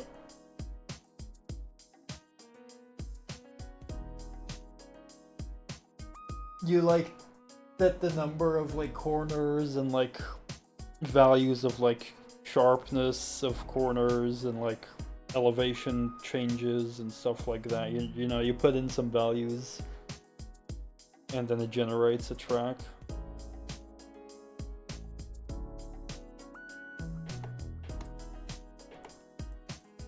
I can show it maybe.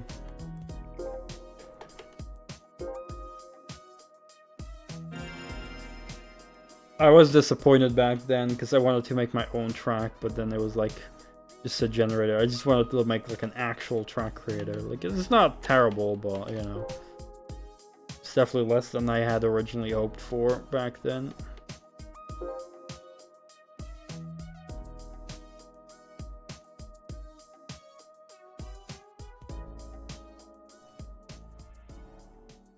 So you choose what type. So let's say we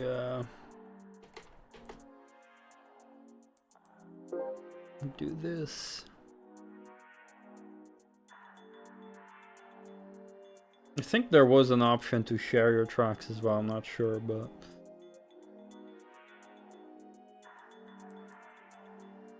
yeah, so here you have number of sections. So you can have from 2 to 7. So if I do 2, does that?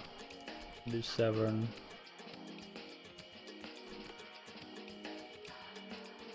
And then I can change the individual section, complexity,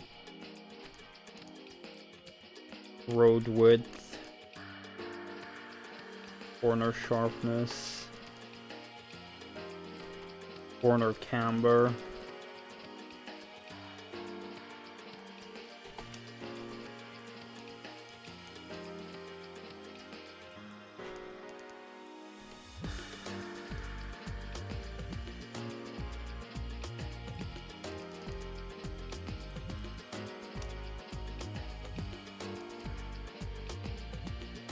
So this is pretty cool, you know, like you can change the straight into our tight right-hander.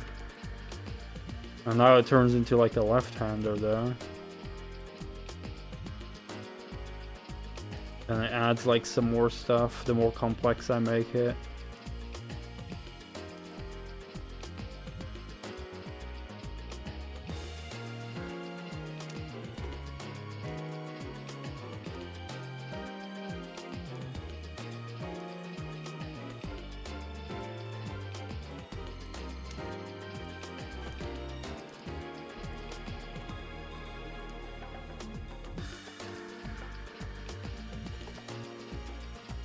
Holy shit, it just changed all of that. That's so weird. It's rotated the whole thing. There you go.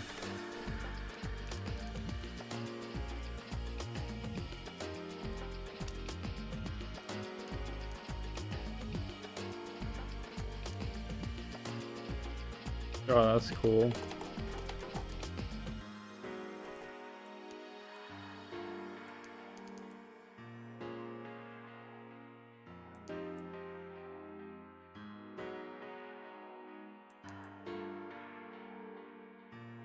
Holy shit.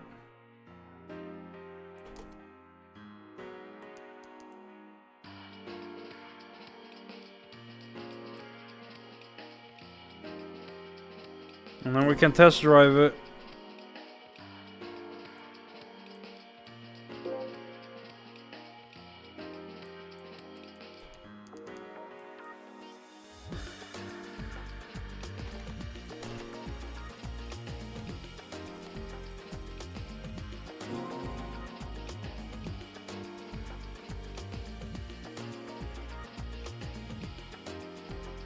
Like, you know, looking at it back now, like, it obviously isn't what I wanted back then, but it's still pretty cool too, yeah.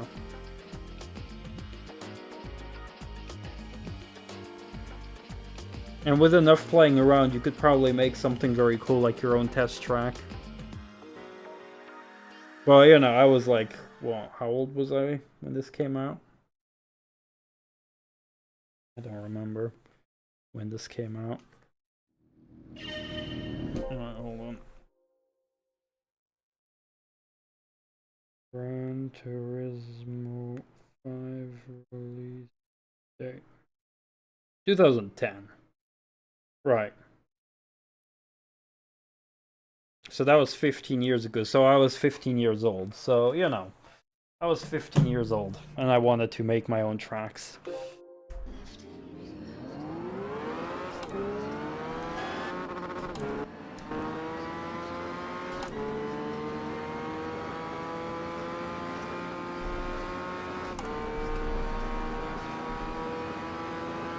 So we now have generated our own track.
I mean, this is a pretty cool track, I'd say.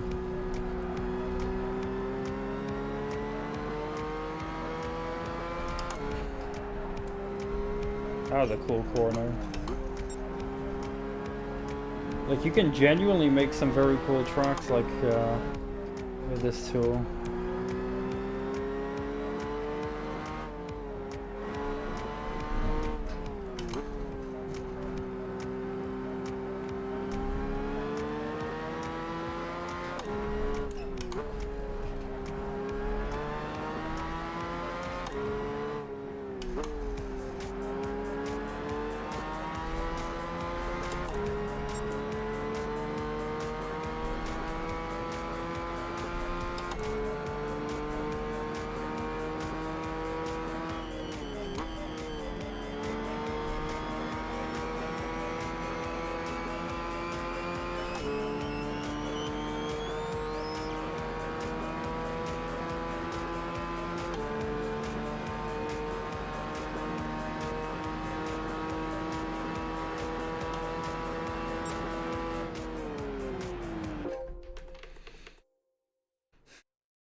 Yeah, exactly. It's like a fun thing to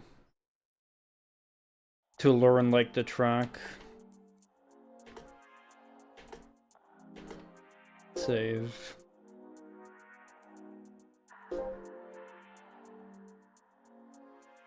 Yes.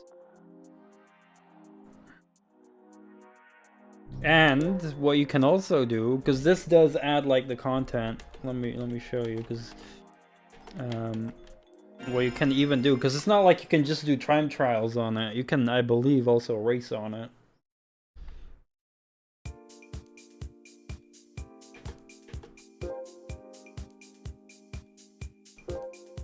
Wait, hold on, crap.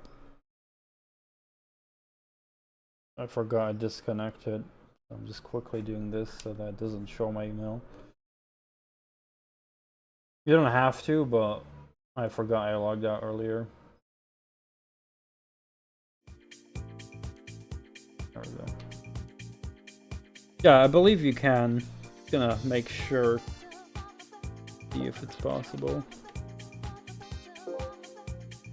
So if I pick like a random car.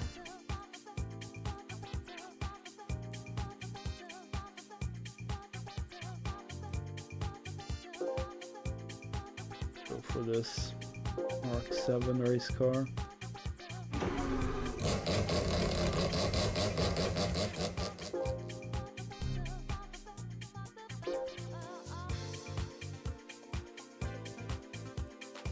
I do believe they will match.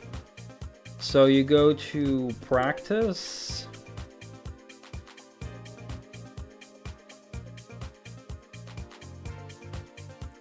And then you have my track. So this is the one we just made. And then we have A-Spec free run, A-Spec drift trial, A-Spec one make. So you would pick this one make race. And the game will infinite. Yeah, I can make a race of infinite laps. Okay.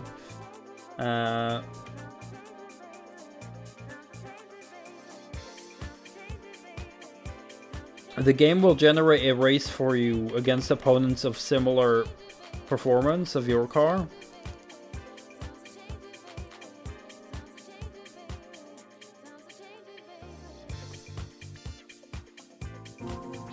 You have all the options to set it up. So now because I chose that... Oh, I think it's just gonna put all the opponents in the same car. Okay, well that's one way to do it as well. So all the AI opponents will get the same car as you.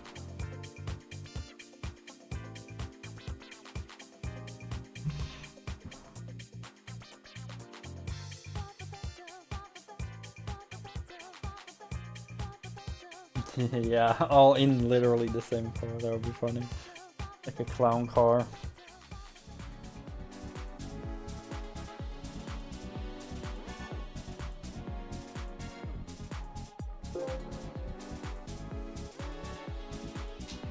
No. I mean, it would have been cooler if you'd get cars of similar performance, because older Gran Turismo games do have a feature like that. But I guess in this case you just get...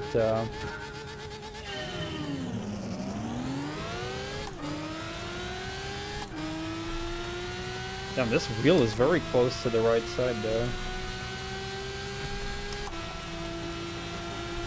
And what's cool as well is that the AI can apparently drive here. Wow, what is with the vision of this car? It's like so much to the right side. Our vision is getting blocked a lot.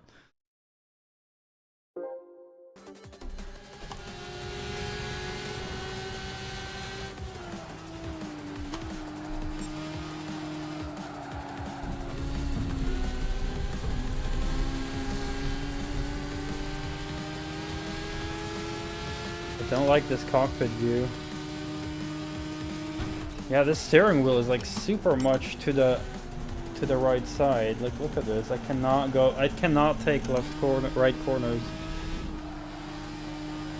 Like, what the fuck? Is it zoomed in properly? Yeah, it's on full view. Oh, sorry, this is the wrong one. Wait, is there not a... Interior view angle, standard, yeah. Well, I could set it to like narrow or narrower. That's like this. That's probably a bit better for my vision.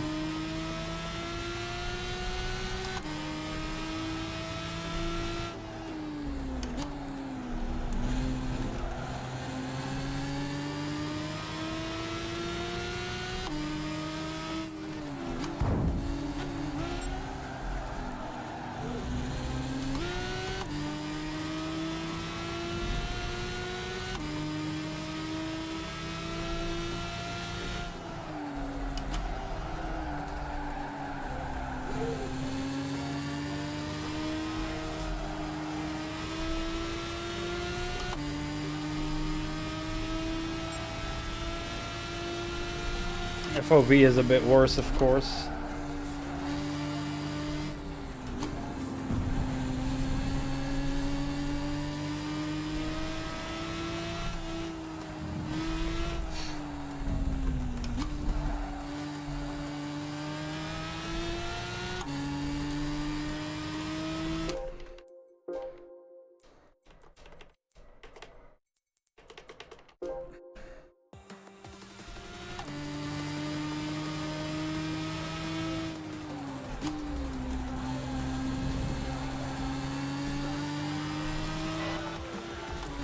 Yeah, look at this. You have the whole cockpit and it's like...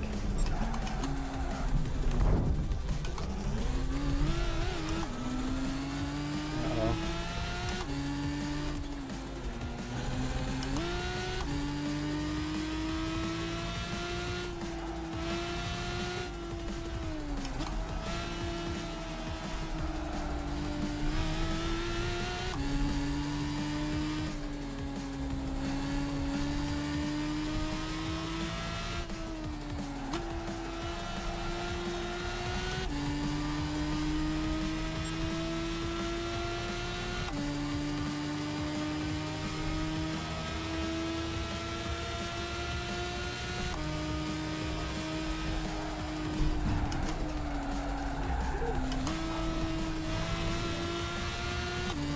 Risky.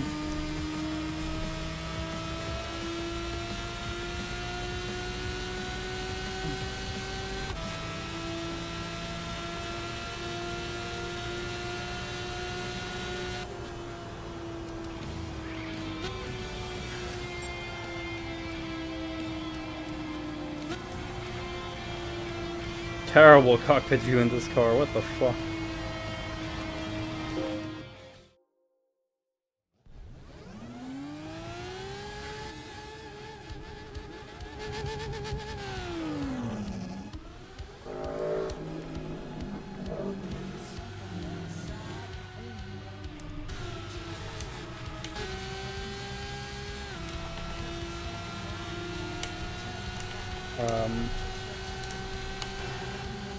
Excuse me.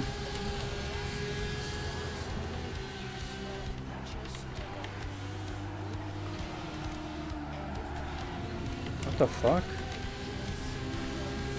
Why am I stuck in here?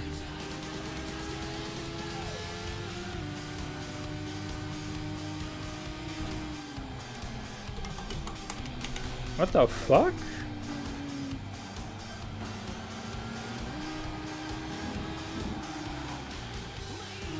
The game is glitched out on me. I cannot skip this. What the fuck?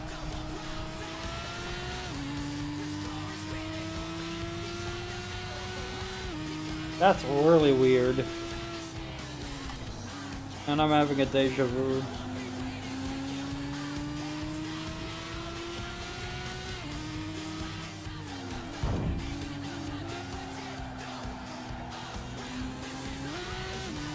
Okay. I'm gonna go to the bathroom real quick.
So, one downside though, I mean, that was a bug. You should be able to skip the replay. But one downside is you get no money either for winning the race.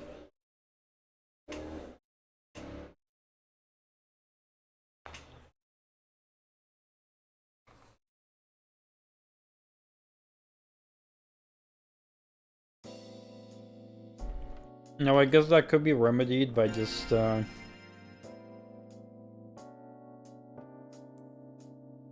doing B-spec events to get money.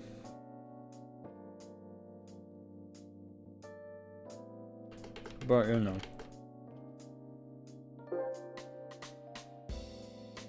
But yeah, holy fuck. I've never driven a car with such a terrible cockpit view. Holy moly. That was atrocious.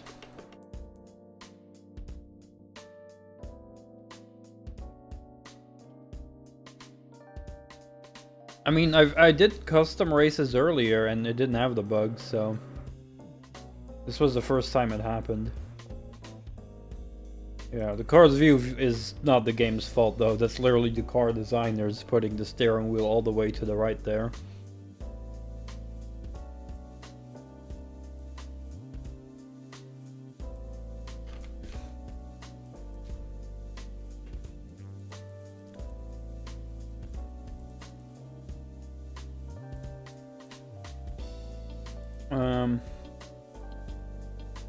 Oh, right, I'm in the wrong thing.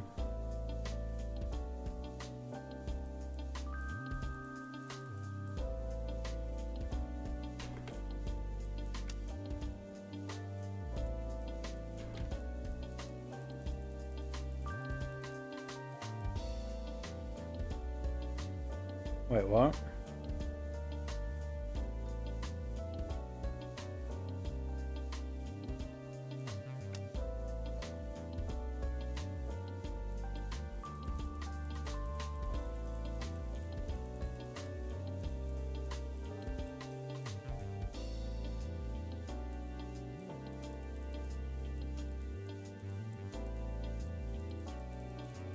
It doesn't fall under a Mazda?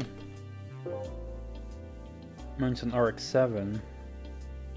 A Mamiya.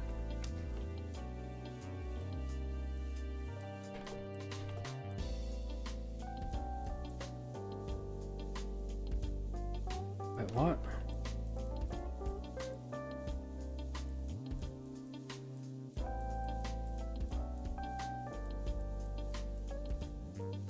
No, RE Mamiya.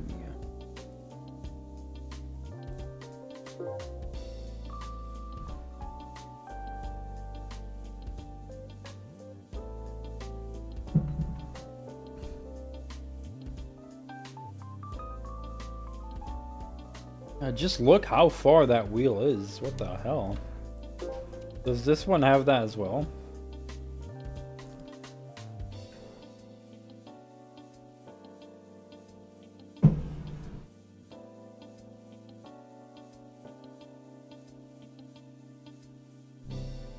Not as much, I think.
gonna be such a boring race though.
Hope I can set a good top speed.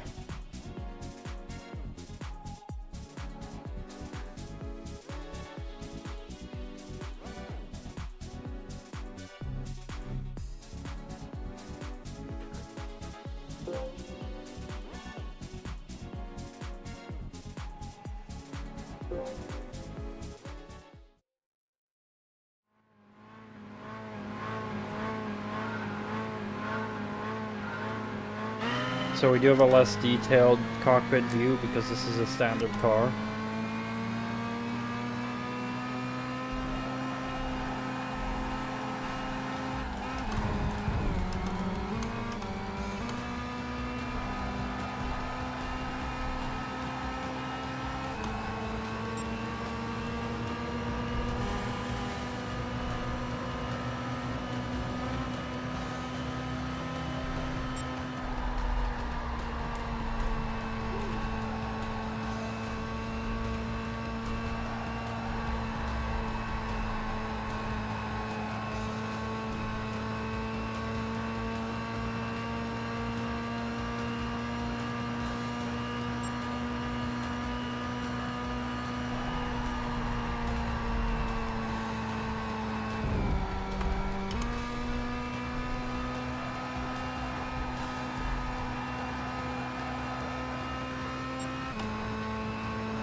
Excitement.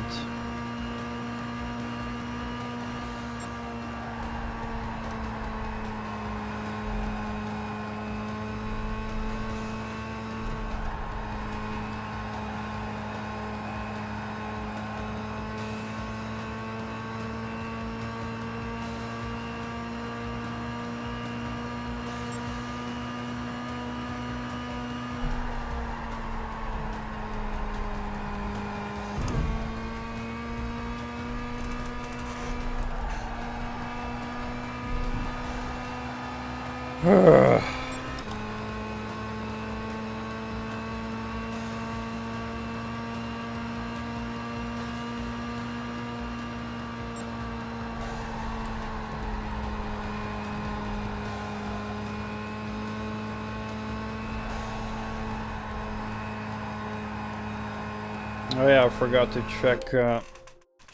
change the title.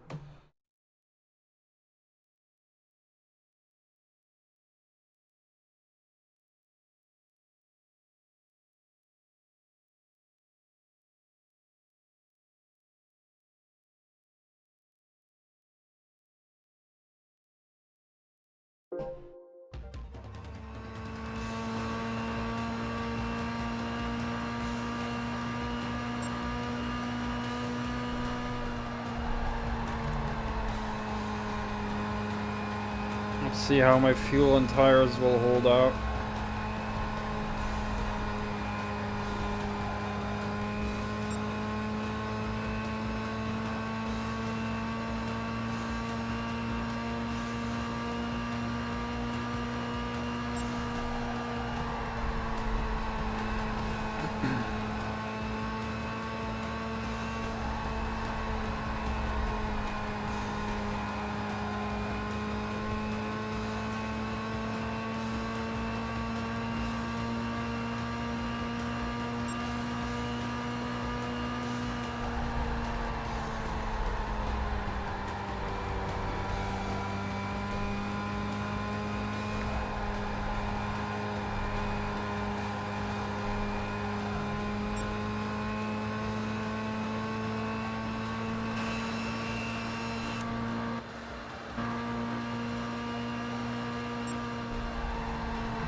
Damn, we're slurping that fuel quick though. Holy shit.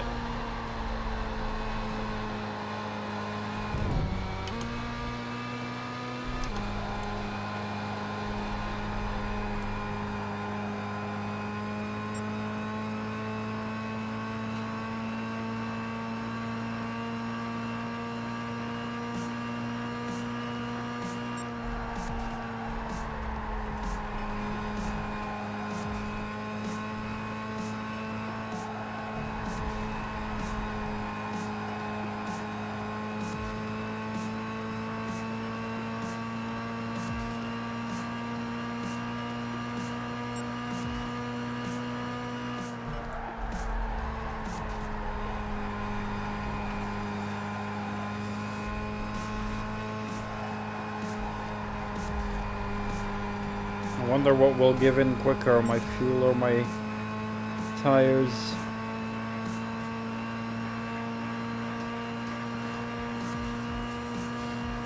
I'm guessing my fuel. My fuel are already almost a quarter of the way down. My sanity through that. At least it's a little bit less boring with a wheel, but... And I'm getting excited for making pit stops. Because it seems like we're gonna be making quite a few.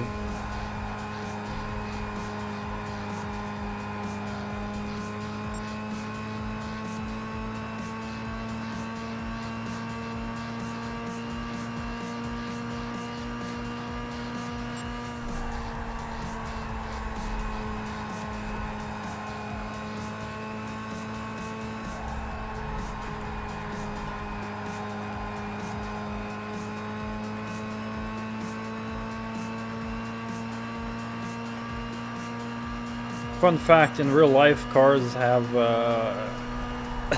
an asymmetrical suspension setup, I believe, for these kind of races.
Whew.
Oh yeah, I forgot to tell you, Moosey. I ordered and received a box set of the Sarah Connor Chronicles on DVD.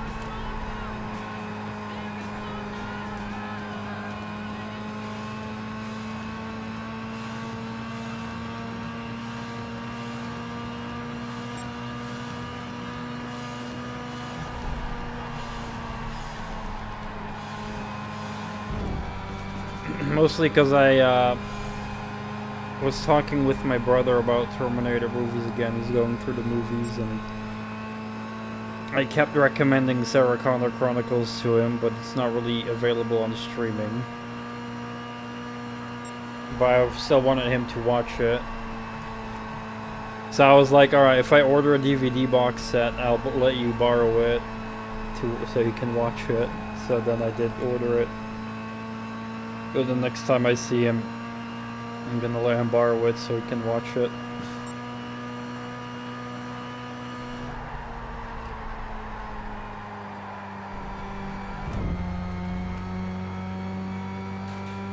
Yeah, I already finished it some time ago. But I'm recommending it to my brother a lot.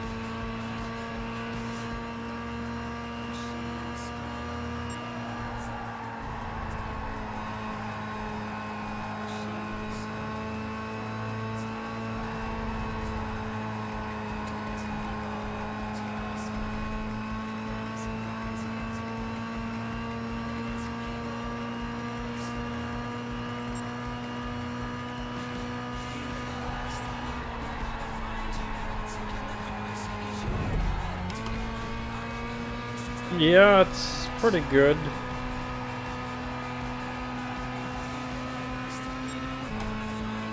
I definitely think it's the best sequel to the first two movies. And the one I would consider canon. And the ending of season 2 wasn't too terrible, thankfully. Like, yeah, I would have love to see more. But the ending of season 2 could, it could have been worse. Like, you know, it's relatively safe to assume, like, how it continues, I guess, in some ways, so.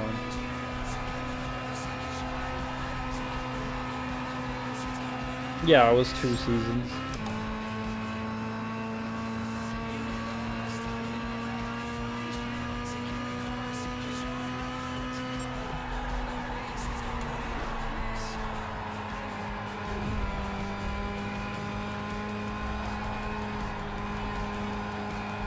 Yeah, I really wish I could have continued it. I don't know if the creators are still around, but if they are, I really hope they will consider continuing it one day, because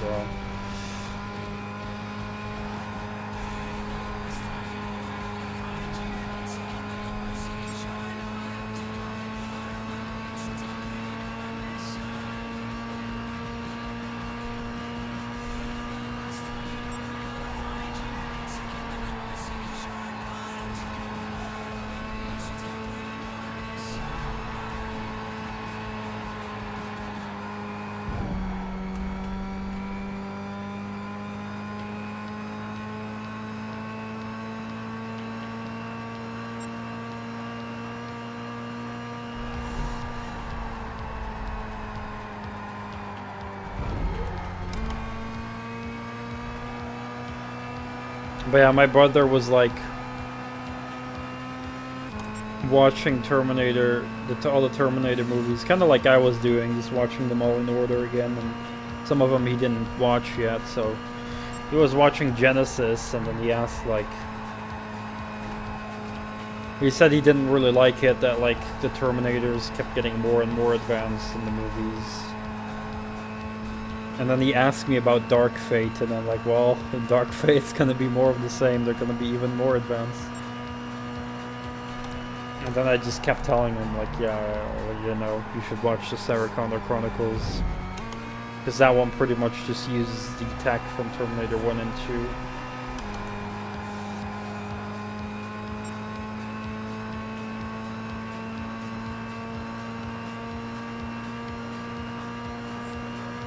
But I like that they had, like, all these different plot lines going on at the same time, and then the plot lines were, like, slowly connecting more and more as the show went on. The different perspectives from the characters.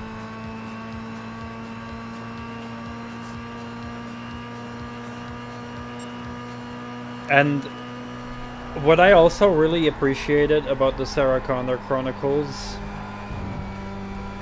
is that, here's the thing, right?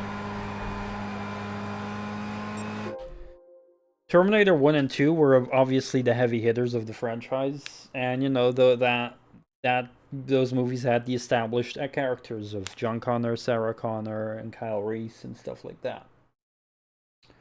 And you know, do I remember any of the freaking characters in most of the other movies? No, not really. It's either about Sarah and John Connor again, or there were some other characters that were new, but I don't really remember and care for. But Sarah Connor Chronicles had a lot of side characters that were actually really interesting.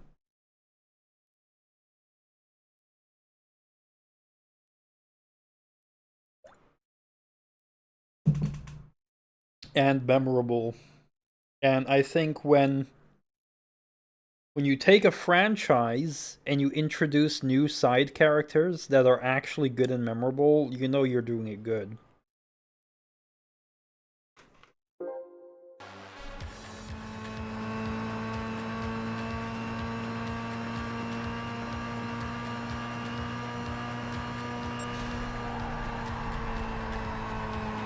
Yeah, it's definitely very good.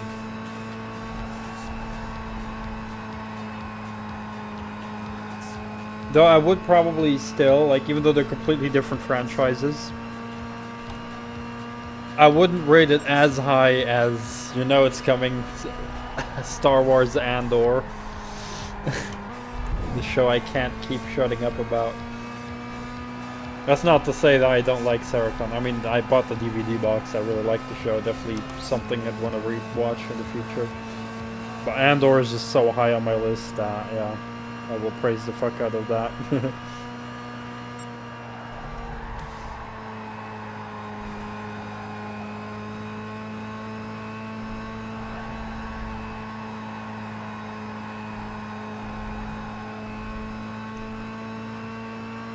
I still hope one day you'll watch Andor.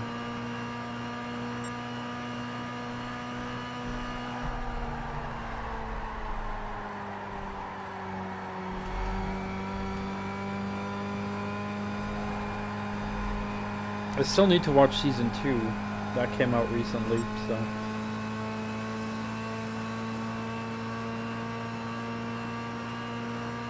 If you watch it and you don't like it, I think that's probably gonna be impossible, but who knows? I guess anything's possible. But I just...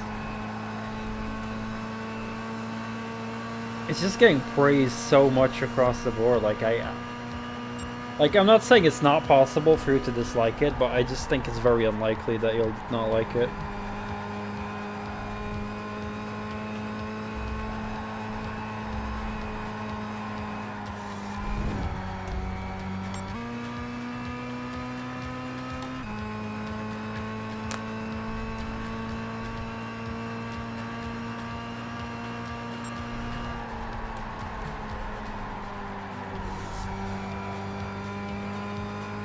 Well, it's got smart writing.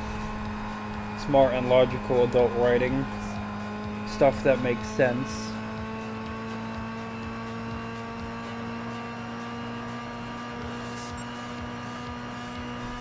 And I'd only say, like, at least watch, like, an entire arc, which is, like... I don't remember if it was 2 or 3 episodes. I think it was, like, 3 episodes. Like a single arc. And by then you'll probably know if you like the show. It's smart writing, it's adult writing. The show doesn't treat you like an idiot. It has interesting side characters, stuff behind the main character's plot that goes on that's interesting. Similar to how Sarah Connor Chronicles does it from different viewpoints. The action scenes feel earned. It's not like Hollywood bullshit where it's like put in action everywhere. It's like actual good build up to the action that feels earned. And somewhat emotional, I'd say.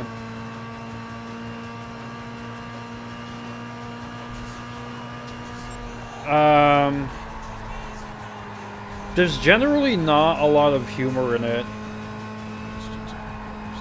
There's maybe some occasional jokes, very occasional, but I don't really remember there being much humor. It's very much an adult show, aimed at adults.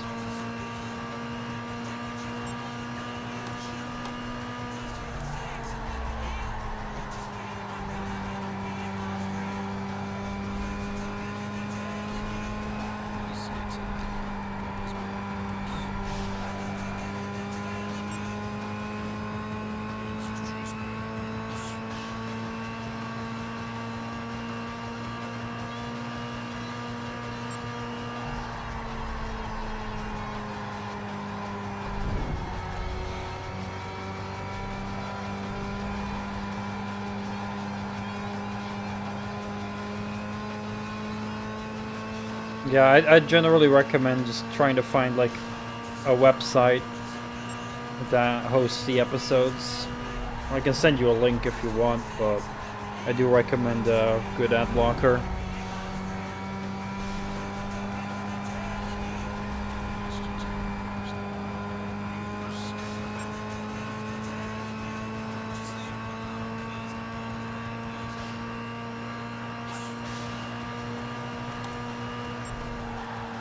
To keep an eye on my fuel.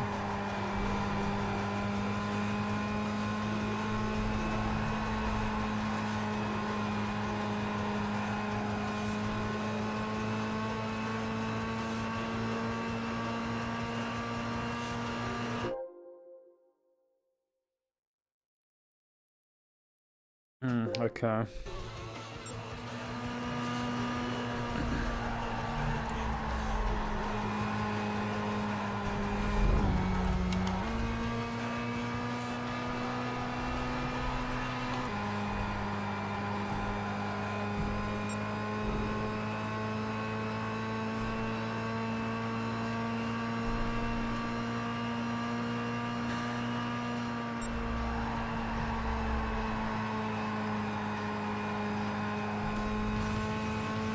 Alright. Another deal I could potentially offer you.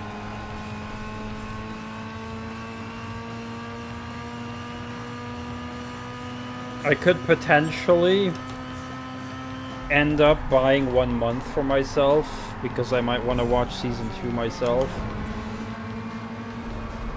And then I'll be willing to share my account with you and let you log into my Disney Plus and watch it.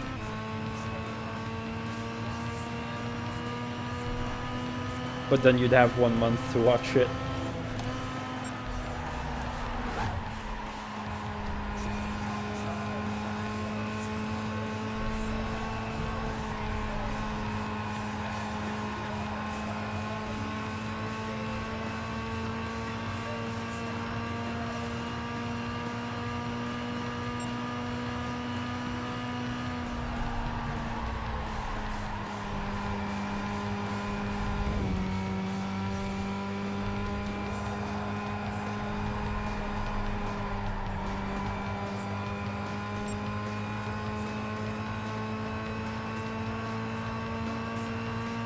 I have to pit soon.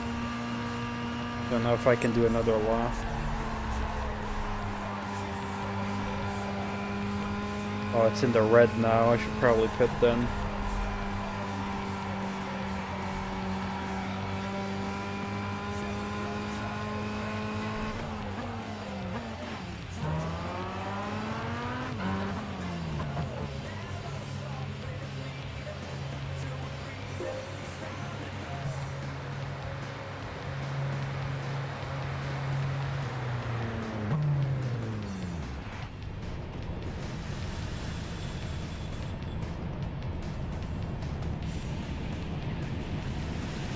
Yeah.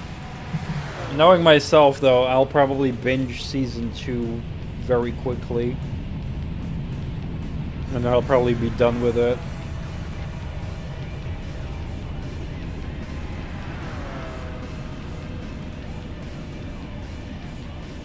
So then you'll probably not have to worry much about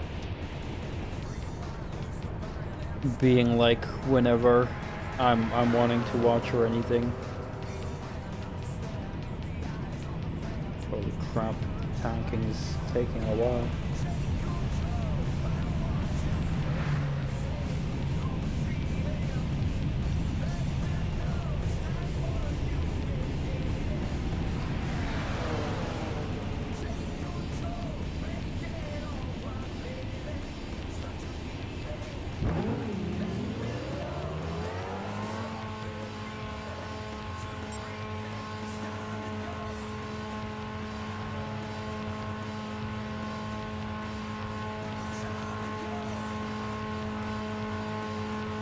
Yeah, I didn't know either.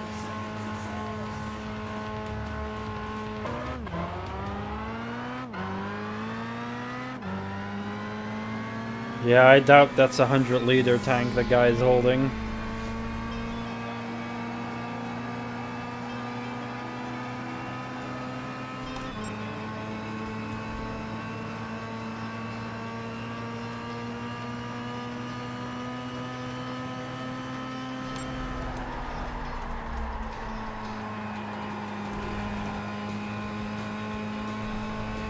Well, if I'll end up considering buying Disney Plus for a month, I'll let you know in advance.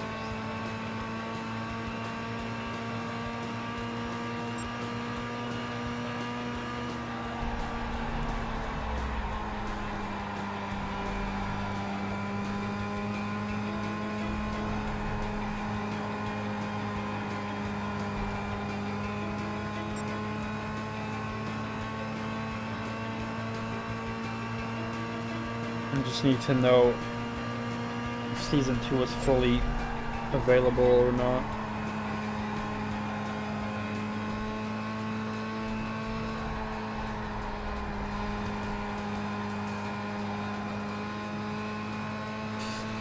Yeah, maybe they do a quick refuel, because I haven't caught up to them yet, but maybe they will do multiple pit stops then, I don't know.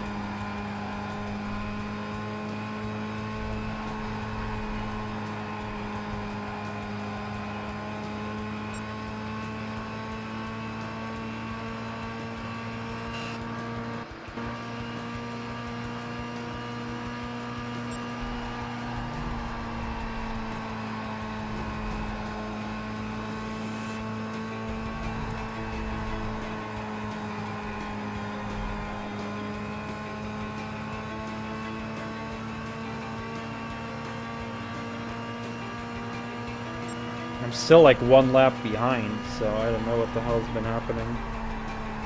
They must do a partial refuel, because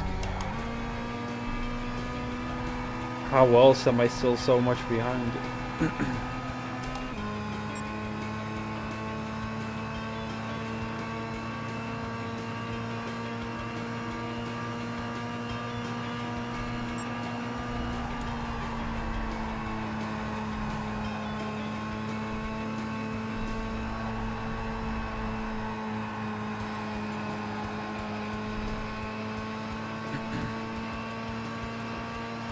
Well, if I don't win, I won't care.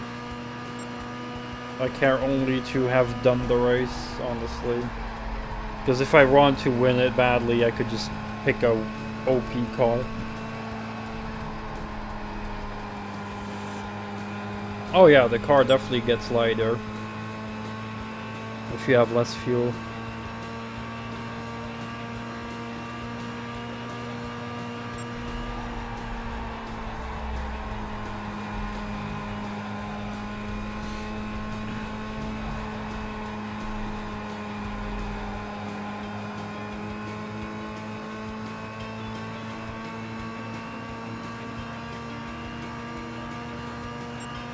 True that.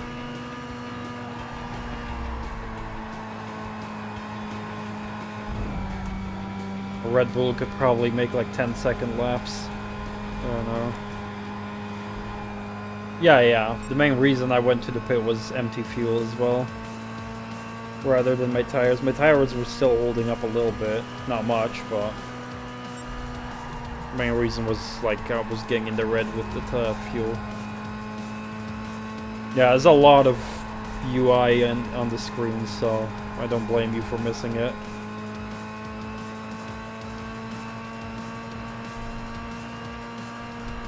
Yeah, I did get a full refuel.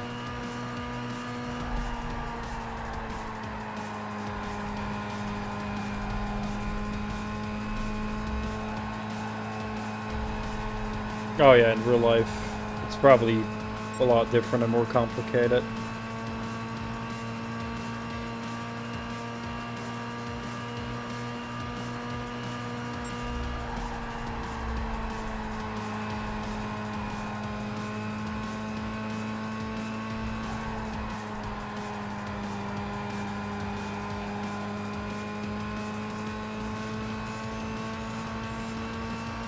But I think they must have done a partial refuel, because there's no way there's still one lap ahead of me.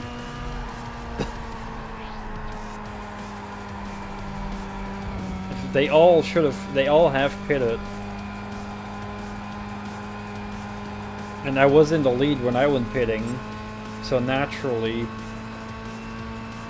I should have gone back in first place if they all pitted as long as me, but considering I'm still behind, that must mean that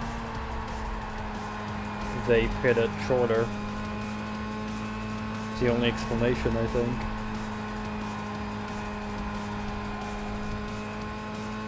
Oh, there's someone in the pit here.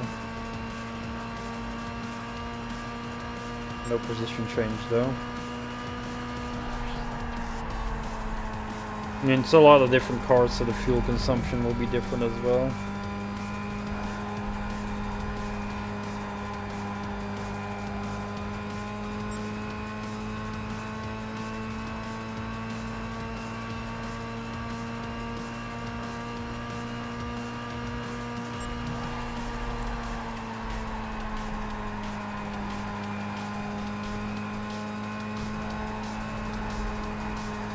just have to drive and see, I guess.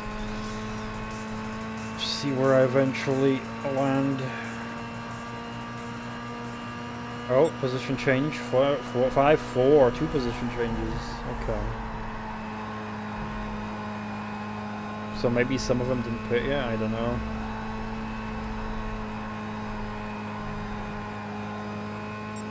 Let's see if I'll get back to first now then.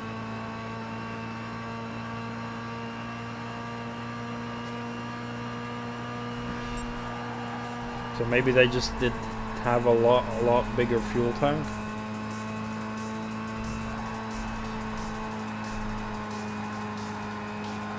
It kind of sucked for me.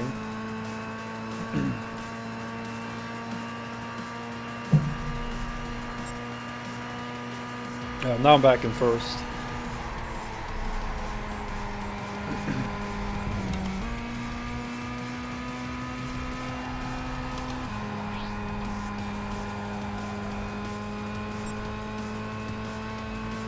If they have a bigger fuel tank though, that does also mean they need to refill it for a longer time.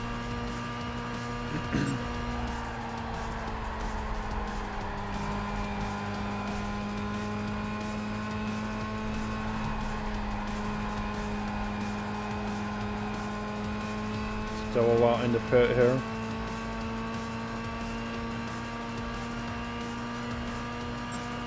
Yep.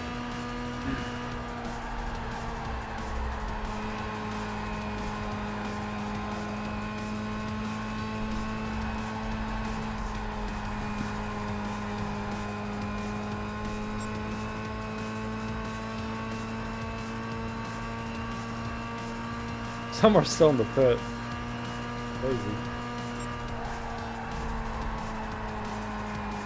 Takes a while.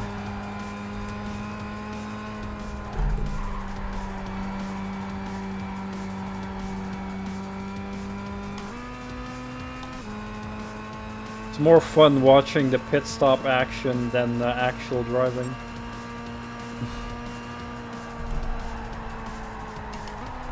In a moment I'll see how many laps I am in front then.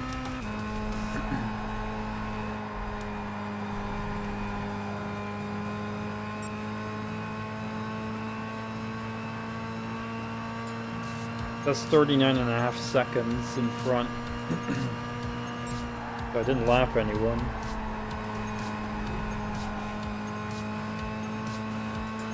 But still a good gap to have.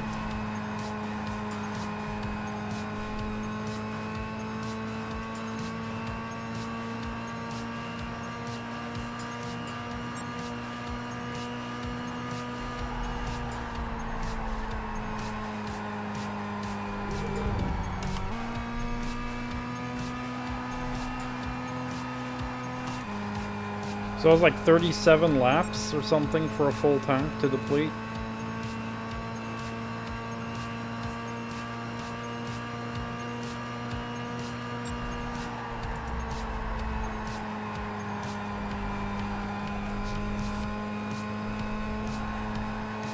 So around lap 74 they'll get an empty tank again.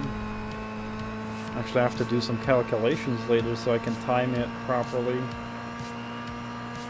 With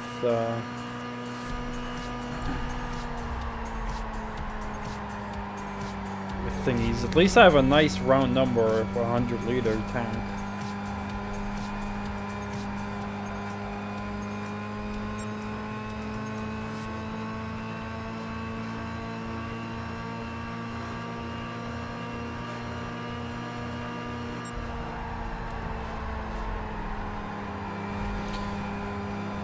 Because that would mean if I was correct in remembering that it was 37 laps with 100 liters.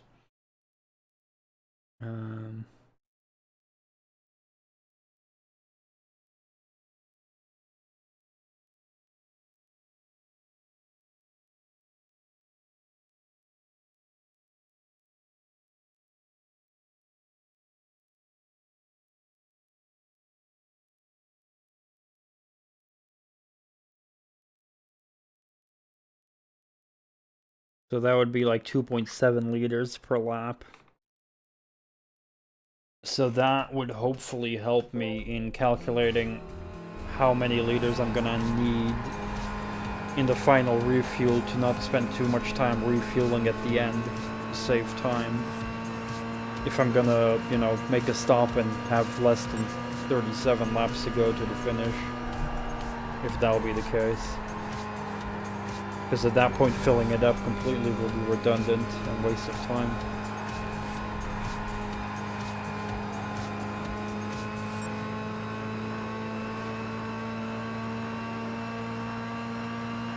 Well, depends on the timing.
Yeah, if it's your calculation, you know, 5.4 refuels, that would mean the last refuel would be 40 liters then. Ish.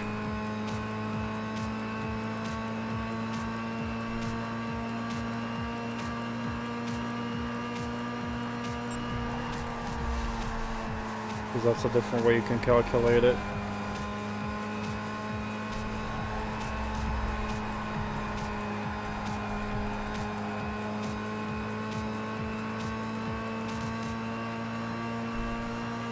Well, it helps that my car happens to have a capacity of 100 liters, so that helps.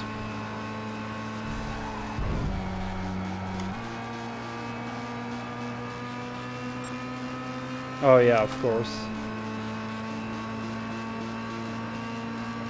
I did start full, yeah.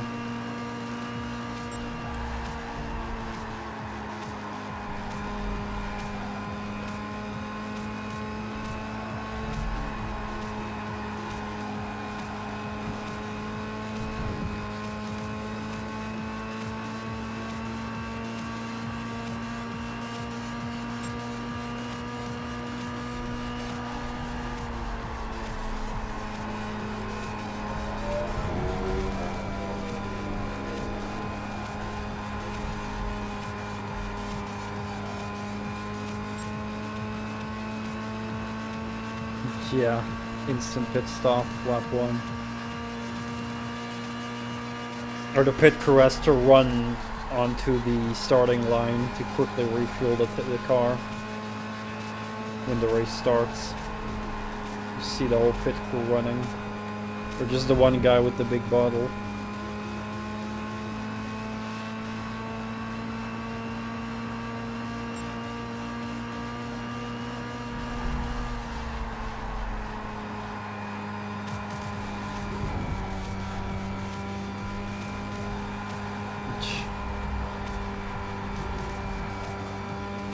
Also possible.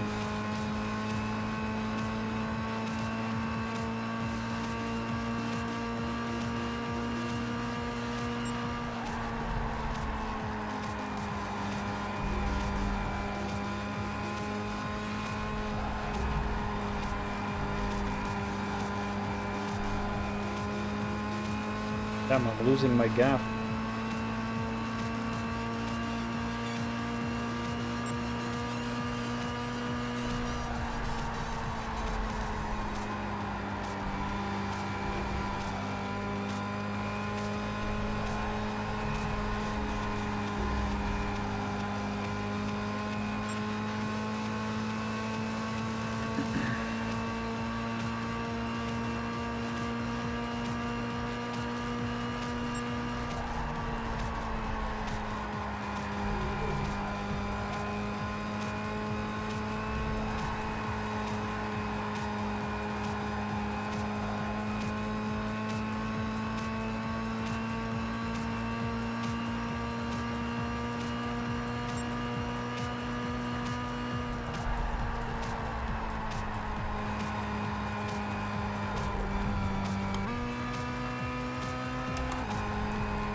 to find a car to substream.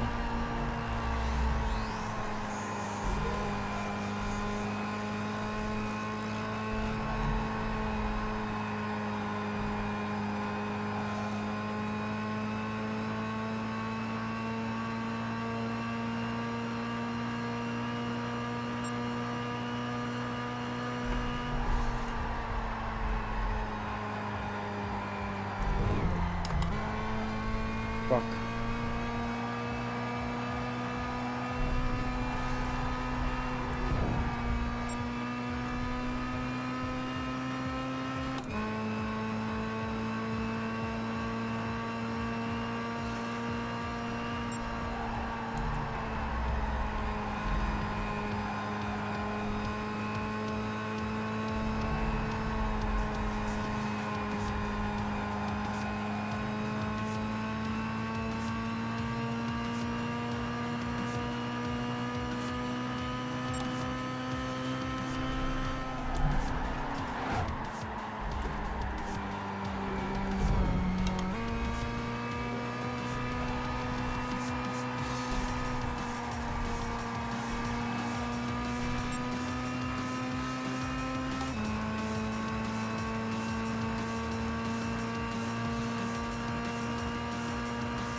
Shouldn't that censorship then only apply to the console version then?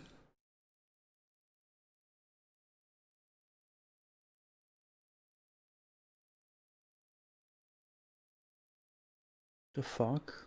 Why? So dumb. Because the consoles have rules, therefore it needs to update the PC version as well? What the fuck? That doesn't make sense. Oh, that's fucking dumb.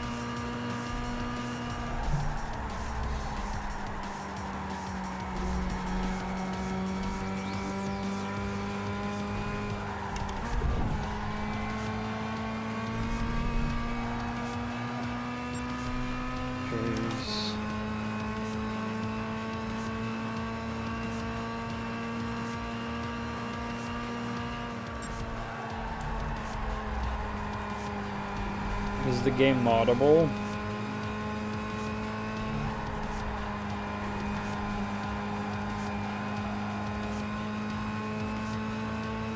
Yeah. Okay, good. Then there'll definitely be mods to restore it, at least.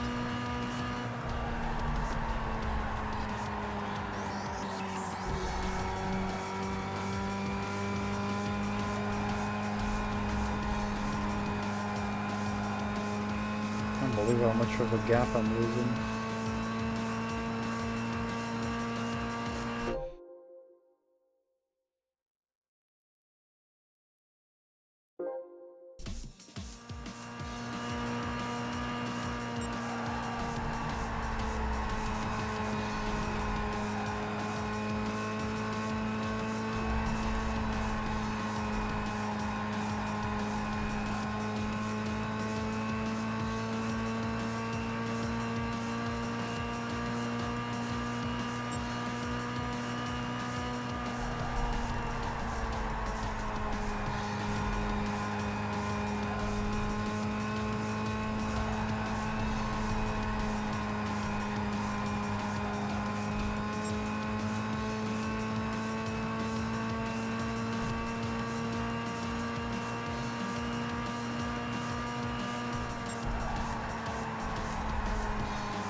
Yeah, sadly we don't see console exclusives that often, at least not high budget ones,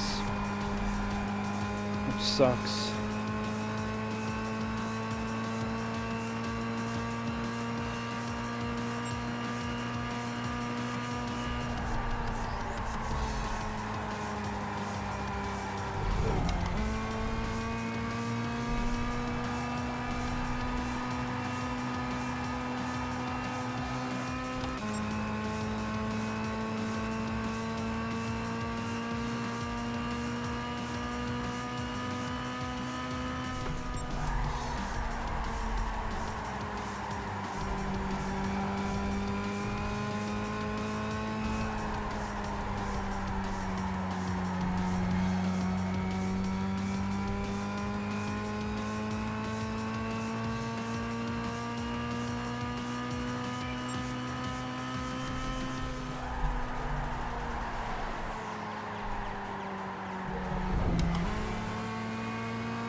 I'm not sure if I remember.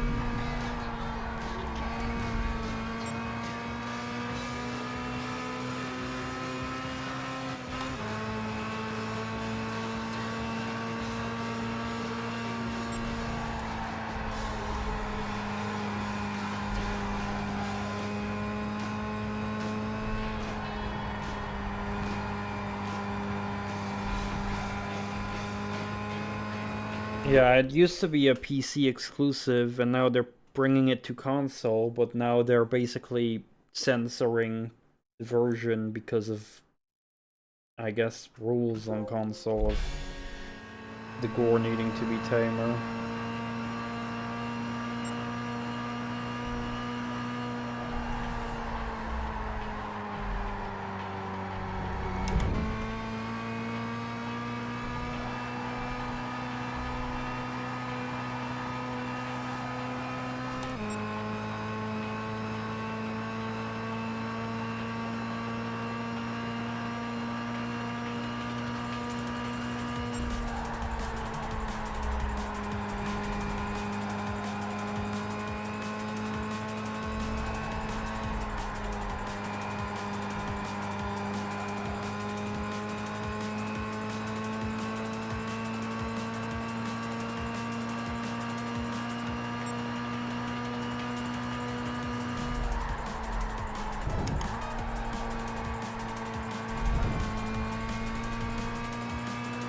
Yeah, and again, it's also like the PC community who made the game popular and successful.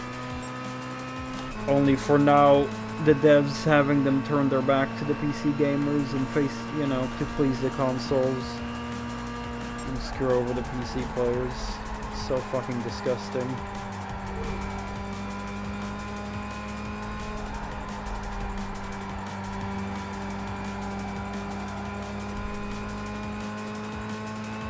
But again, thankfully mods will be a thing.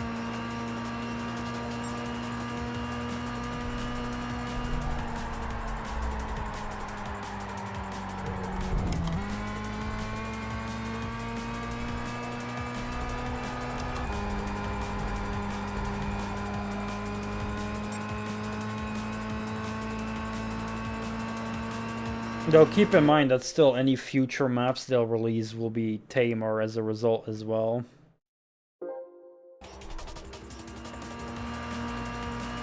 And those will not be revertible unless the modding community makes, you know, more gory versions of the maps.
Well, it's a bit. The censorship is a bit more complicated from what I can see, with like actual assets being placed differently on the map and stuff like that.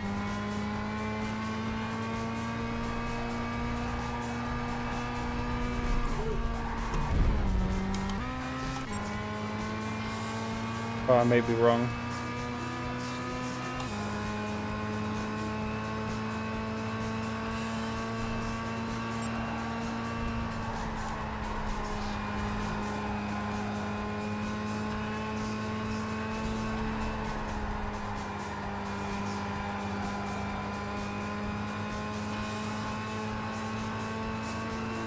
Yeah, I agree.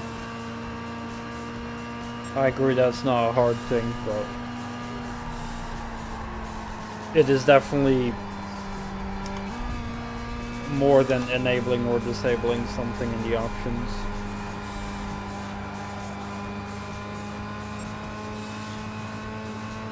Then they'd still have the same argument.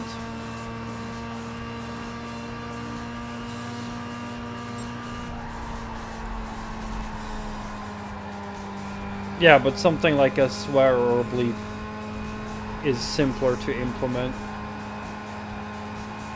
than like actually having different assets on the map. But again, I could be wrong.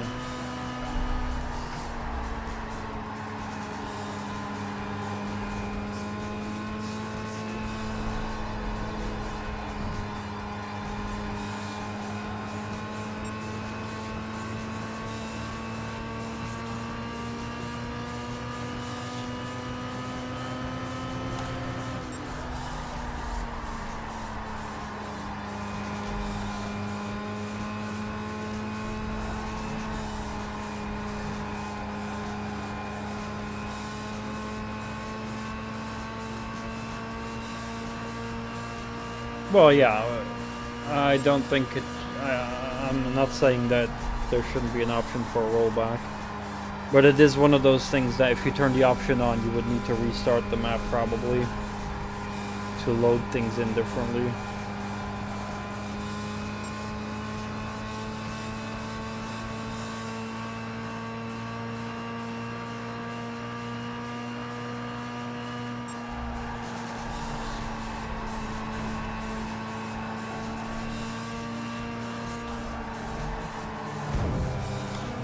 Now, I do understand their argument that splitting the game into two versions does require more work. Like, all the things they are saying is true, but I still think that they should not compromise the PC version just because the console version has like stricter rules on gore and stuff. I think that's like the pill that the devs should then swallow for choosing to go on console.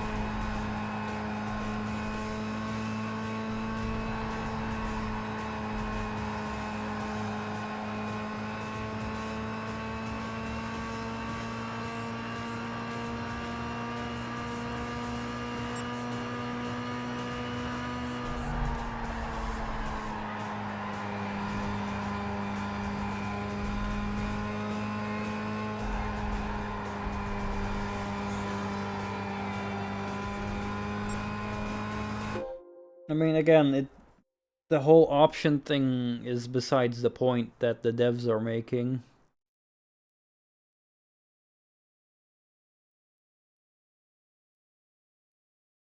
Because the whole, like, you know, it doesn't matter if it's an option or just have the original version. That the point is that the devs are making is that the game gets split into two versions. I still disagree with the devs, and I think they should commit to two different versions. But whether it's an option or not is kind of pointless to debate in this instance, because the point is that, you know, if there's two different versions or not, that's what the devs don't want. Now, if there were two different versions, then you, I guess, could maybe have a discussion of should it be an option for maybe some people who want more gore and some people who want less gore. Sure, but that's like not really any point of discussing it when the devs decide to only have one version and cater to the console version, basically. That's kind of what I'm saying. To make it an option in the menu is kind of a pointless discussion, I'd say. The fact of the matter is that they want to have a censored version and are dragging the PC with it because they don't want to split the game into two versions. And there's plenty of other games where the PC version is different than the console versions, and the devs have no problem making it different there, but I do think there is some laziness as well, but definitely also, as Moosey said, monetary incentive.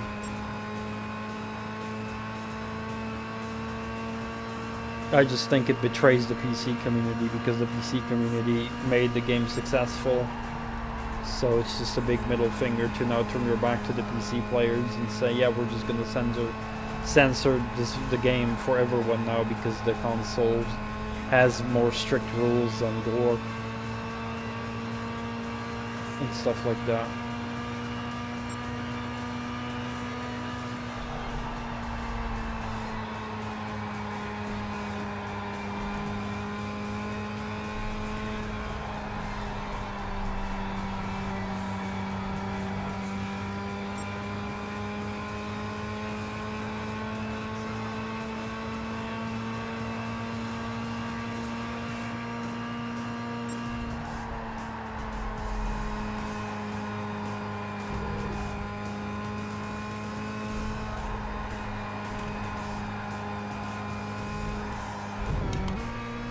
Hi there, Cruz. What's your favorite GT game of all time? Alright. I wish the GIS game had more events, honestly. I like it a lot, but there's just not many events. A lot of the championships are super short. Like, some are only 2 or 3 races, sadly. But I like most of the other things in this game. I really love that you can save the game during endurance races as well.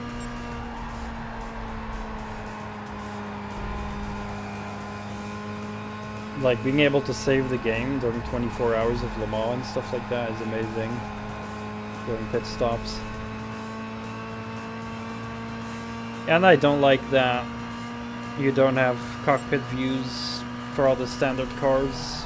I mean, they've added like the black silhouettes, but it just doesn't look as good as like the full cockpit view, sadly. The whole standard car thing is a bit weird, but other than that, I do like this game.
So my last pit stop was on lap 75.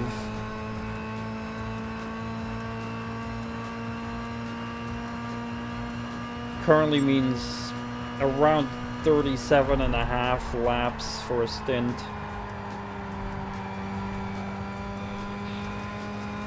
But it's a bit hard to predict if I'm gonna need to pit on lap 37 or 38.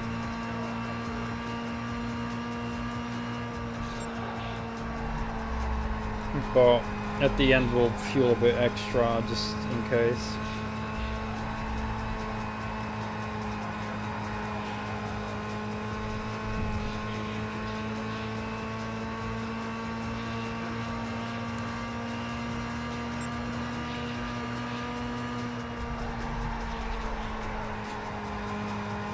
I also wouldn't have as much of a problem with the standard cars in this game if it wasn't for the fact that in a lot of cases you're incentivized to use them.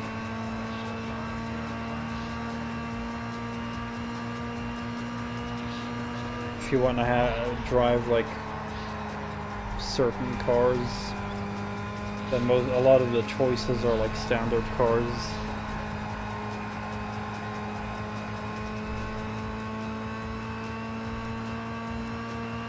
But thankfully Gran Turismo 6 I'll have cockpit views on all cars, thankfully.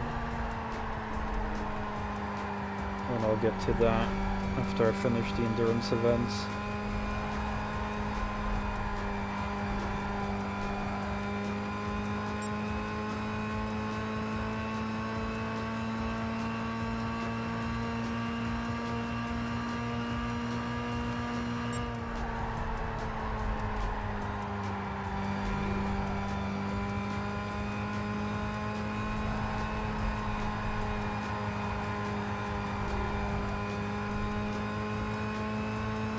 I should go back in the lead again, right? There we go.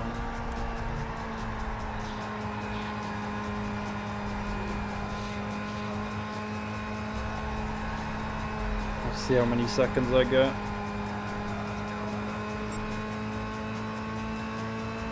Should be gaining considering they take more time to refuel.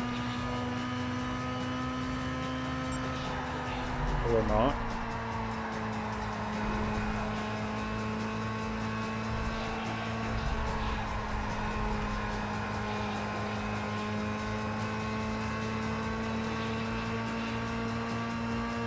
$24, really? That's very weird.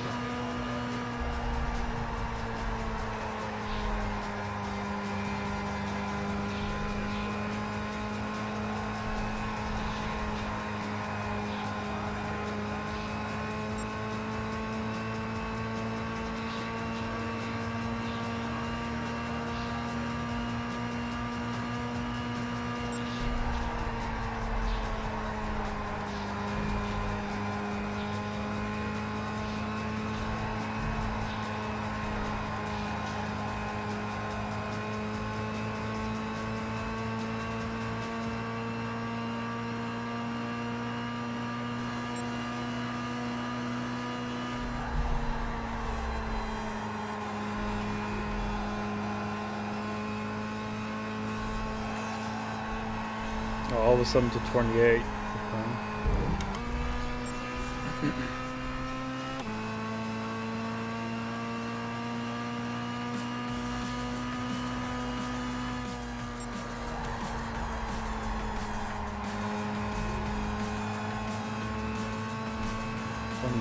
Okay. Don't know why I'm suddenly gaining. It's my brother.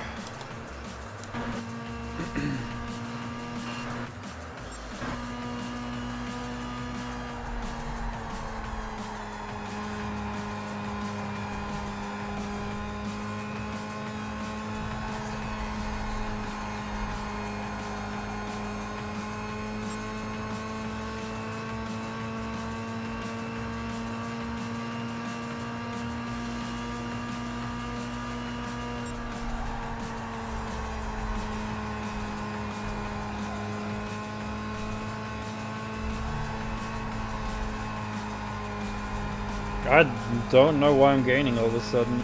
Maybe it's because they're so heavy now with the full fuel. I don't know.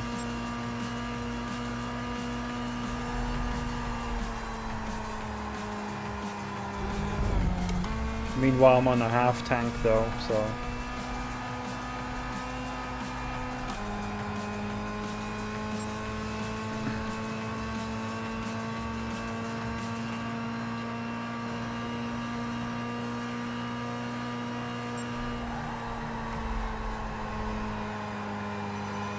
That might be it.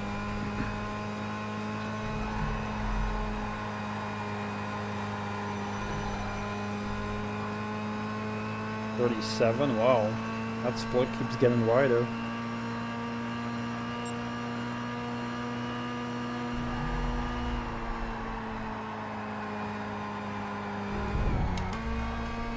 keep hitting walls.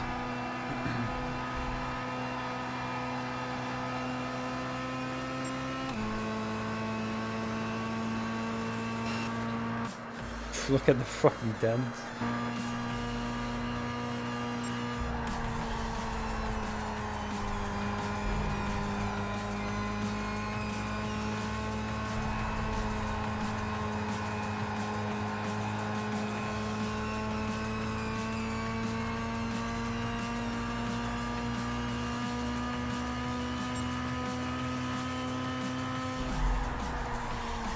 Oh, I've lapped the car in second. That's cool. Don't know how that happened. I think some are spinning or something.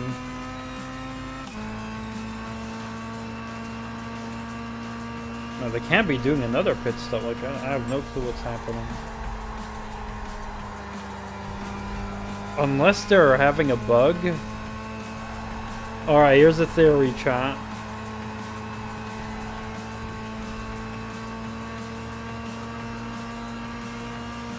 Maybe they pit in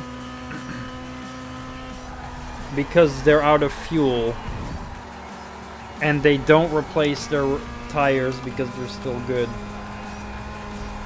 And then they pit a second time because, oops, their tires get screwed up. Instead of all doing it within the one stop. Maybe that's what they're doing, I don't know. Maybe like an oversight with the AI, choosing what to do during a pit stop, I don't know. Because I have no other idea how the hell I'm suddenly one lap in front of the car in second.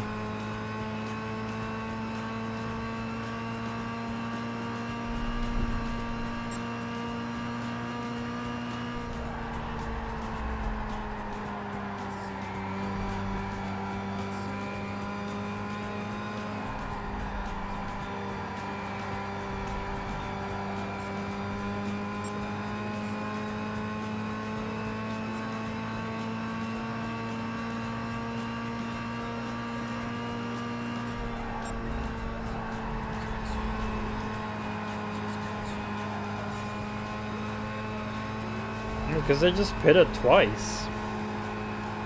Once when I got back in the lead, and then a second time after another while. And he was going slow a lot, so his tires are probably wearing out.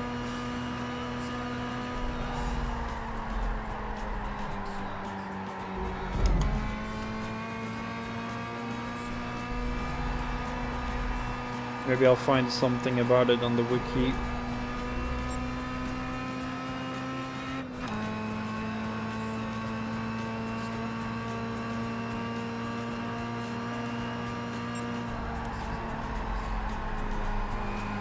So we're almost halfway.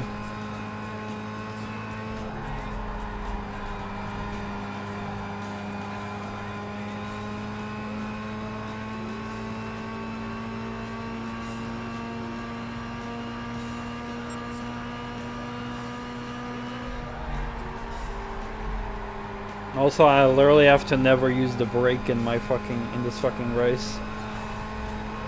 I'm only letting go of the throttle to slow down. Might as well uninstall the brake loop.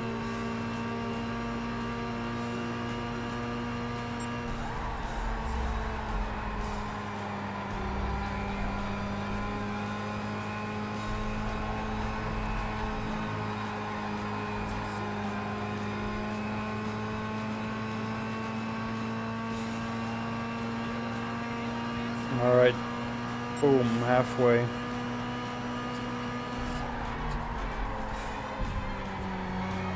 Oh, nothing to do with the car for not needing brakes.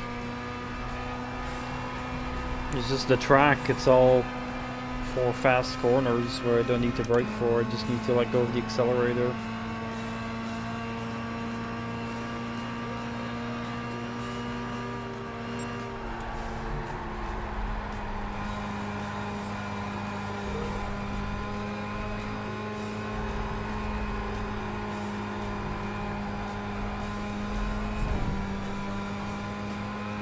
Unless your car can maybe go up to like 400 very quickly, 500 or something. Or if you have a fast car with like very shitty tires and no downforce, maybe then you'd need brakes, but...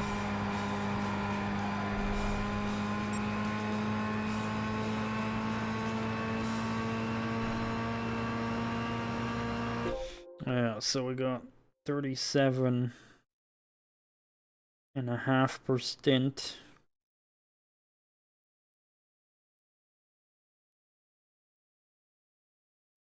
So, crap. Next one will be at around lap 112 or 13.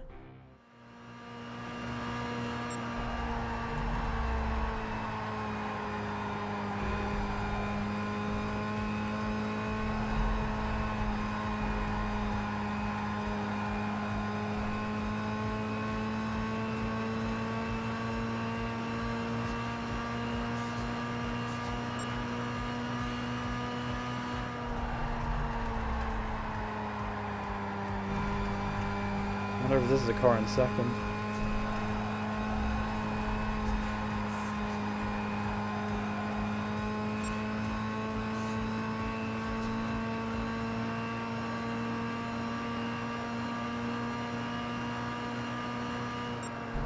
Oh yeah, I was wondering, Slayer, if I ever start the next Yakuza game, should I give you a heads up? Because I know you were kind of interested in the story of Yakuza 0 when I played it.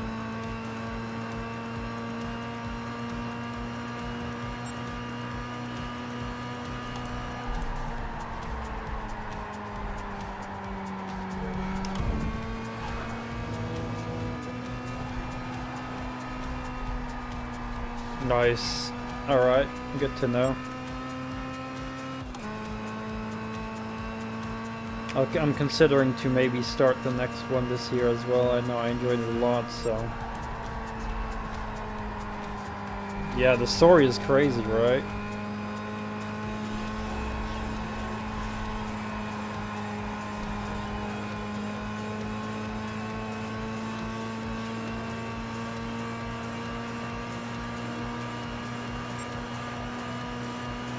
And Kuze constantly showing up to get his ass beaten by Kiryu.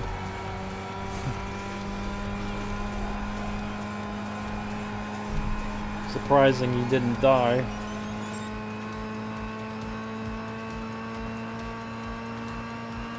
Still love the music from the fight in the sewer with him.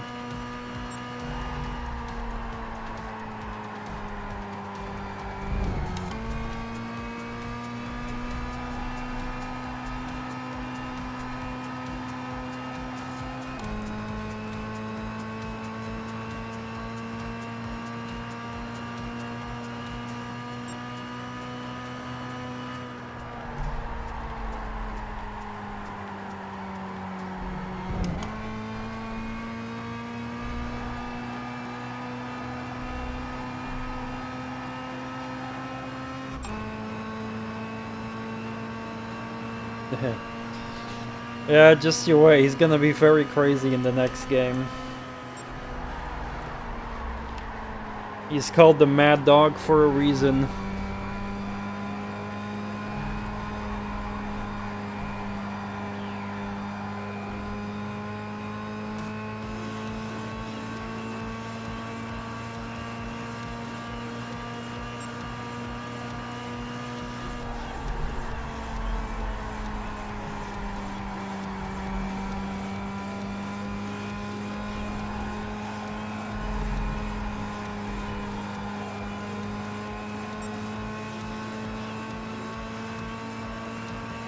Yeah, Majima's a lot more, I don't know how to explain it.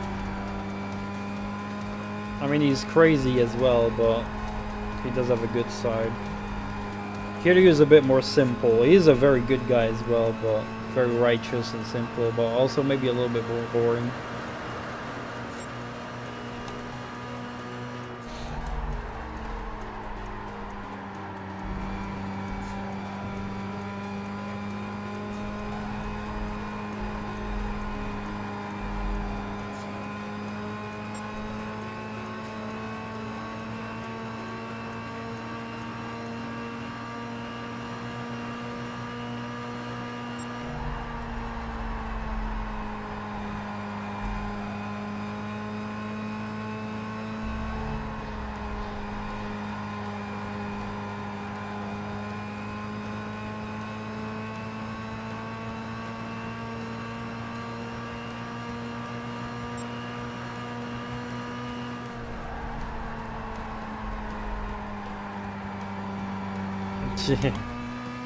Roar.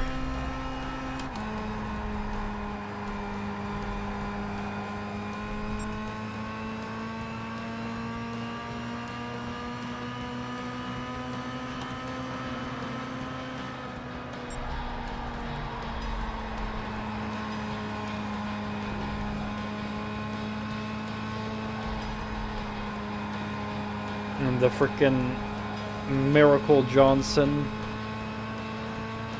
Michael Jackson thingy.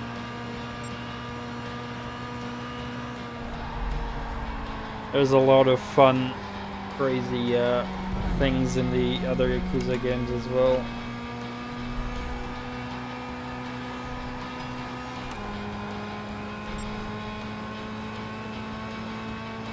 Oh yeah. I was actually thinking about him today. I was doing like the dance.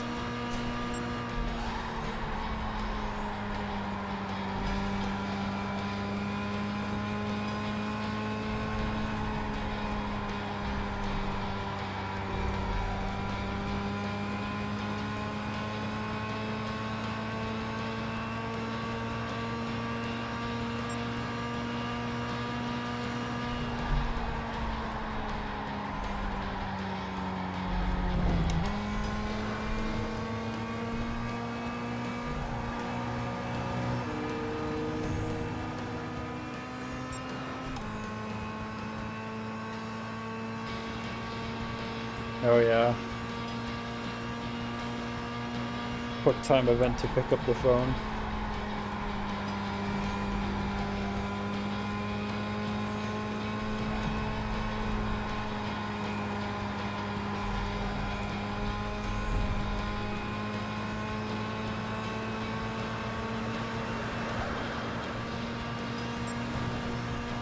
But damn these Audis, yo.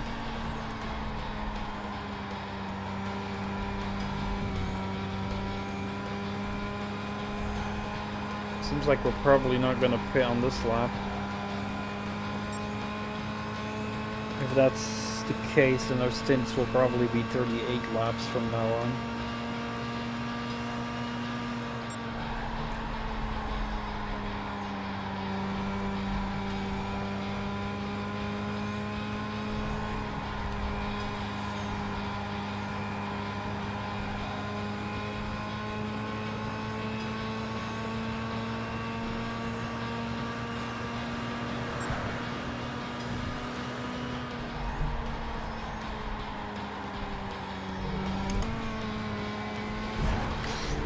What the fuck?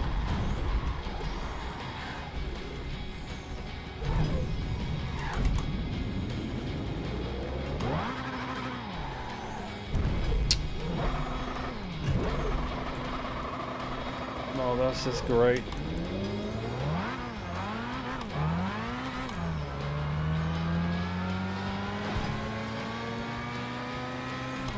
Fucking got screwed over and rammed by the AI like crazy there. Yeah, but no, that's still gonna lose my freaking lead, sadly.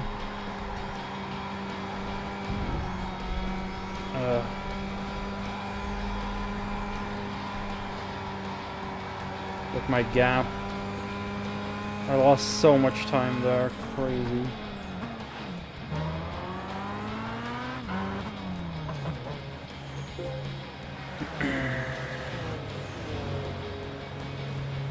Just because my gap was so big, but yeah.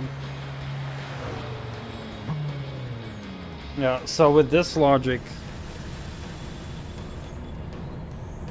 so that's 113. So our stints are going to be 38 laps, so next one will be 151.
Yeah, there are speed limits in the pit lanes.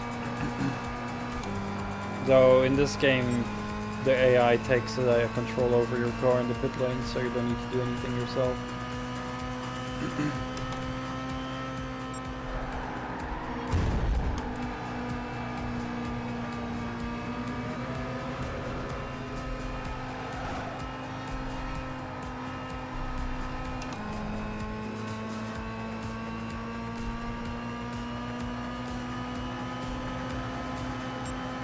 Yeah, it's all safety.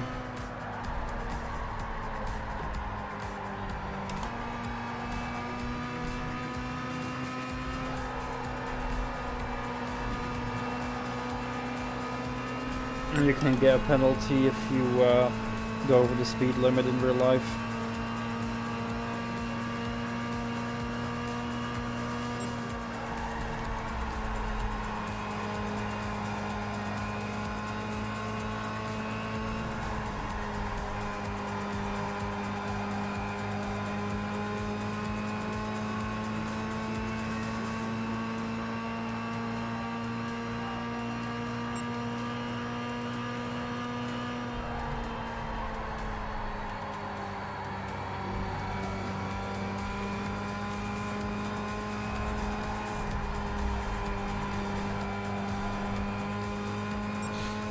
Hello there. Please speak English, otherwise we're not going to be unable to understand you.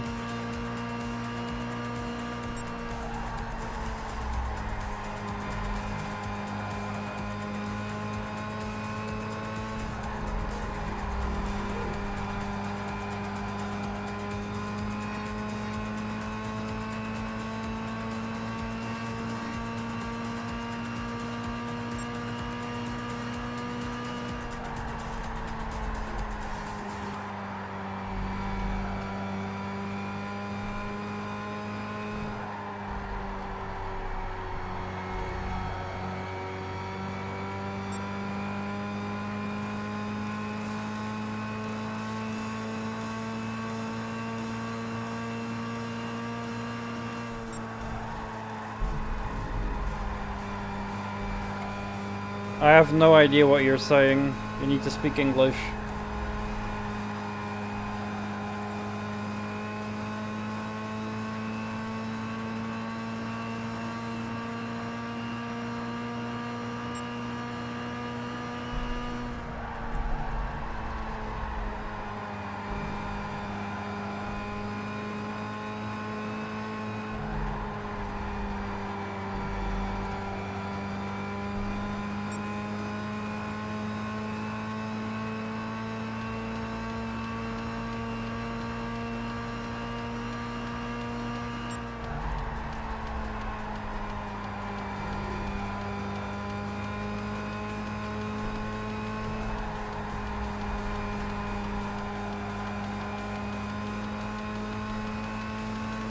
Well,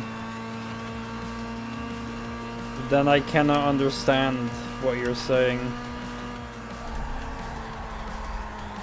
I'm sorry.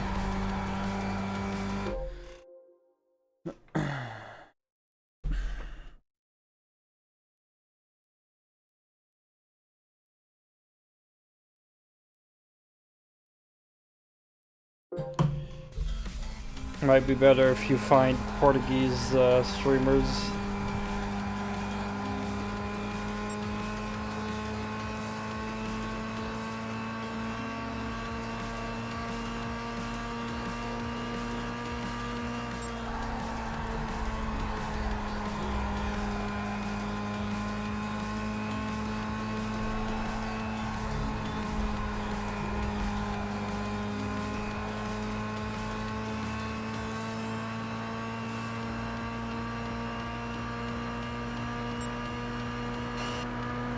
Good enough. It's a little bit damaged.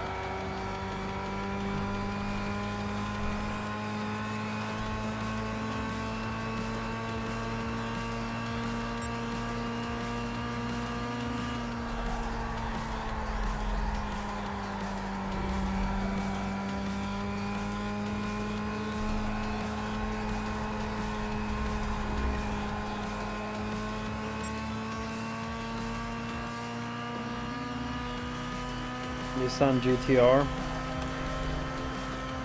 Yeah, it's a very nice car.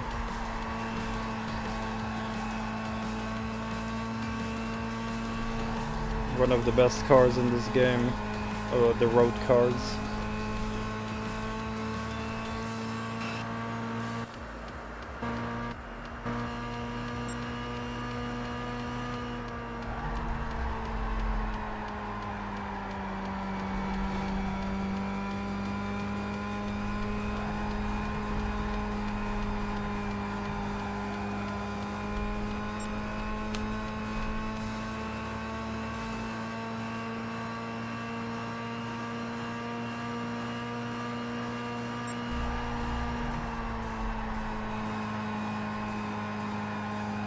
Yeah, I'm playing on PS3.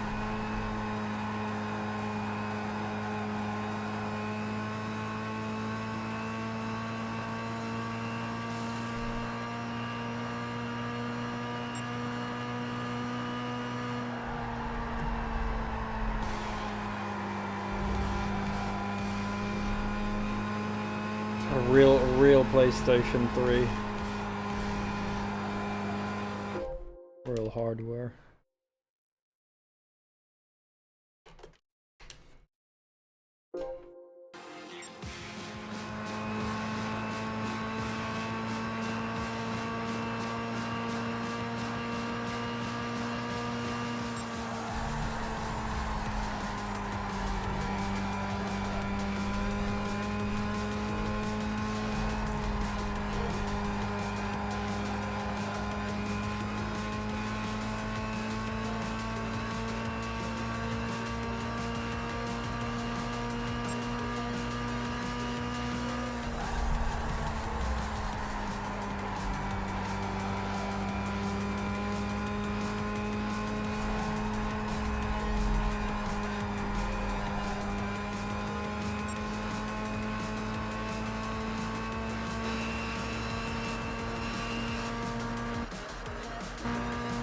My car is a wreck.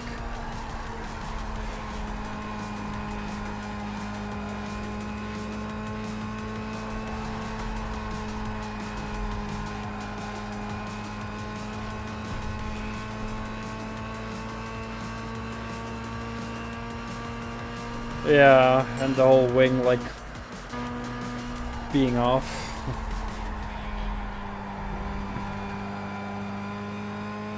Wing doesn't look straight anymore. All bent to the right.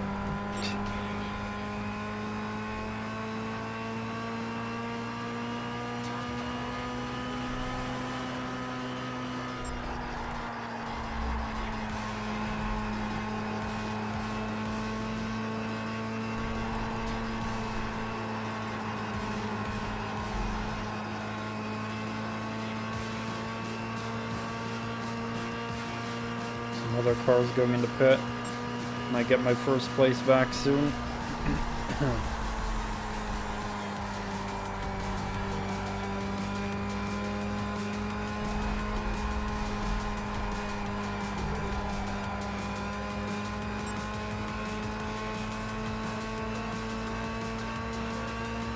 Hello there, Ren. Warp speed. Almost. Almost warp speed.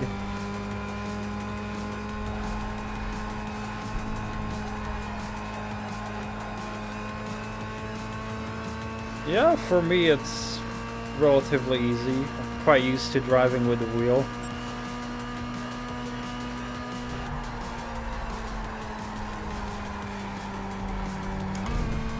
So I'm still relatively new to driving with the wheel, but I'm pretty used to it, but much more to learn.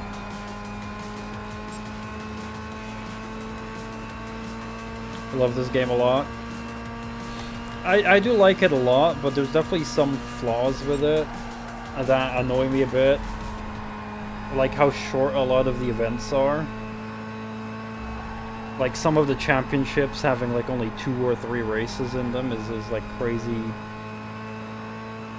And then the whole standard car thing as well is a bit odd. But other than that, it brings great features like saving during endurance races and stuff is great.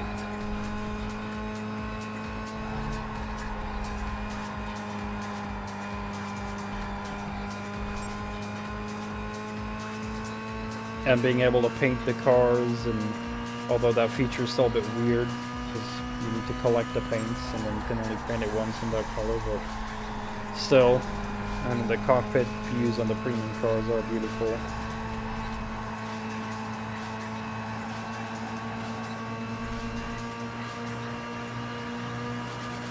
Cool course maker as well. I mean, back in the day it disappointed me because it's more like a generator, but I do appreciate the course maker still. Tried it out today again, and yeah, it's still pretty cool that you can create the courses.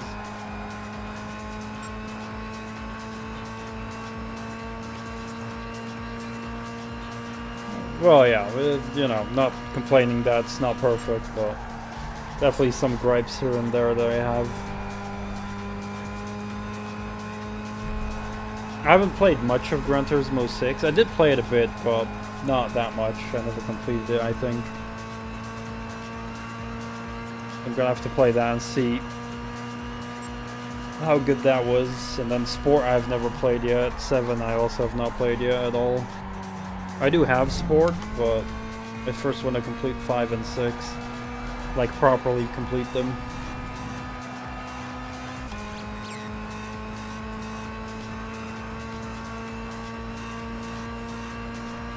You don't have a PS3 to play it?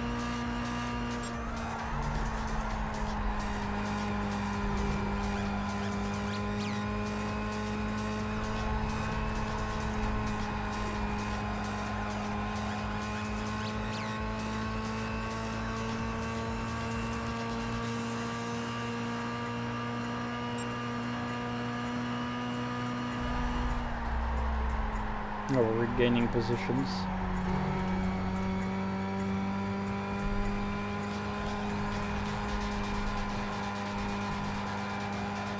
It fails to update, really?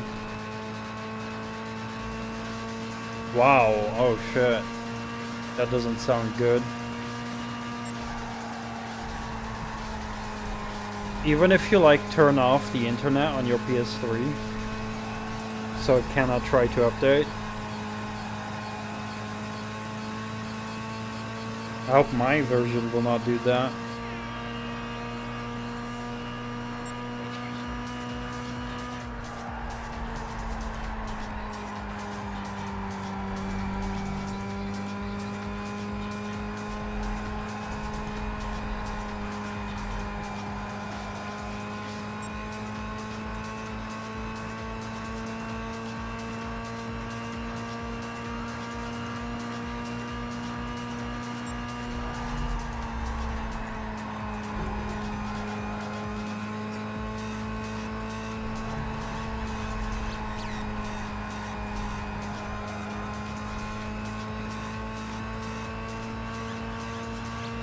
Yeah, I wonder what it would do if, like, you know, if there's no internet, then maybe it cannot try to update. But who knows? Damn. Yeah, I have not installed GT6 yet on this, so I hope for me it will be able to update. Or that pre-ordered the game back then. Yeah, I did play it a long time ago as well. My brother got it when it came out. I played a bit, but I had like less than 50 cars in my garage. Because I checked my trophies and I didn't have the trophy of like, or maybe it was just over 50, I don't know, but somewhere around 50 cars only, so I didn't get far in it. I think I was kind of burned out from GT5 anyway, because I played a lot of GT5.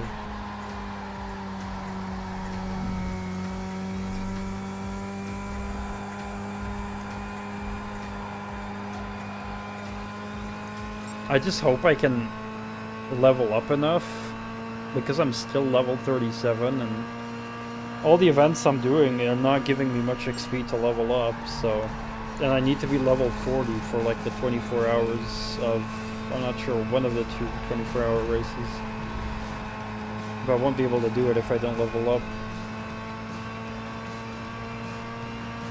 And I don't want to redo the 24 hours that I do have available multiple times just to try and level up.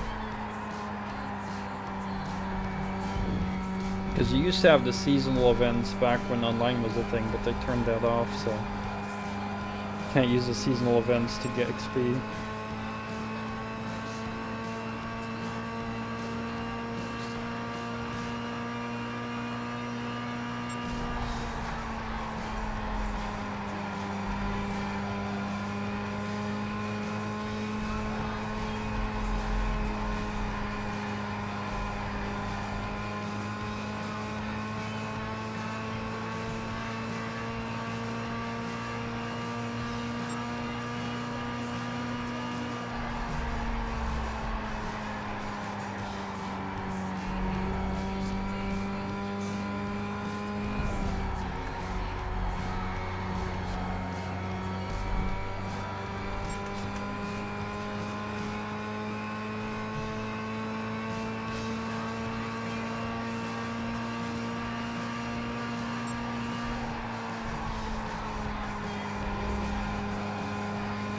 Honestly, this oval race is a lot less boring than I was imagining.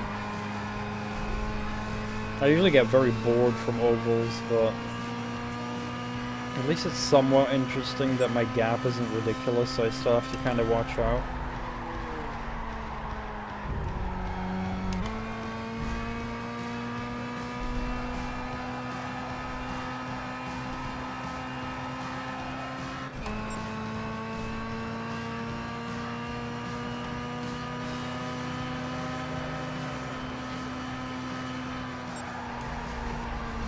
And the wheel helps a lot as well. Turning a wheel like this is a lot more interesting than just pushing the stick to the left. So I'm like focusing on like controlling the wheel and managing it to the corner.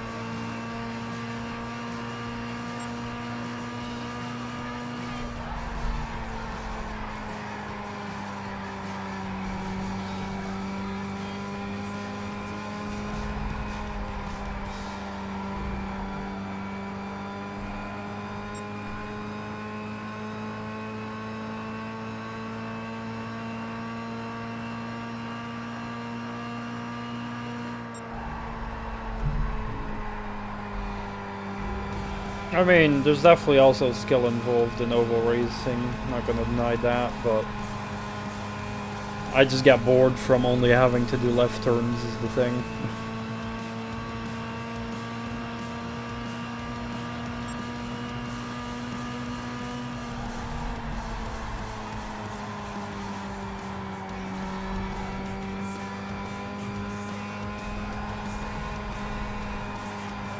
Well, at least it's less boring when using a wheel compared to a controller. So that helps. But I'm literally not using my brakes, so my foot is kind of just on the throttle the whole time and just lifting it a little bit for the corners. Mostly the first corner, then the second one I can still go full throttle.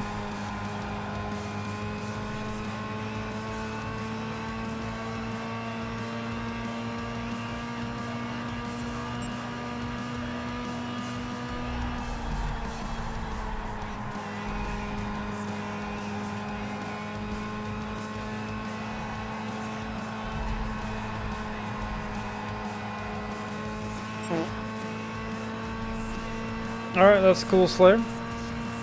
Thanks for coming over and chilling. Hope you sleep well. I'm just gonna go save the race at the first next pit stop as well. Hope you have a good night, man.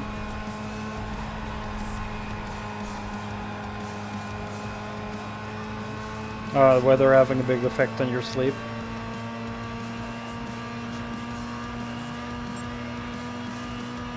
I keep thinking to myself I should maybe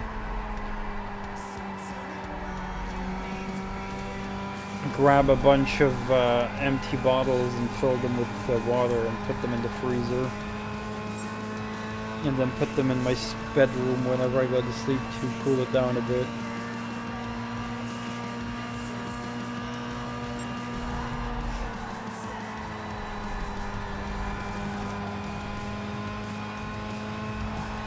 Don't know if I have any plastic bottles at home now.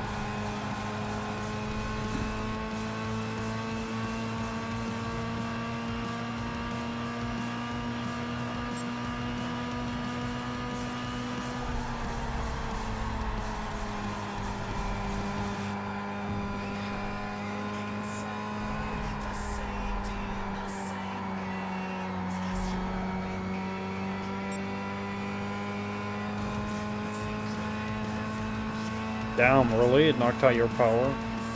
For 3 to 4 days, that sucks so much. Holy crap. That's a long time without power.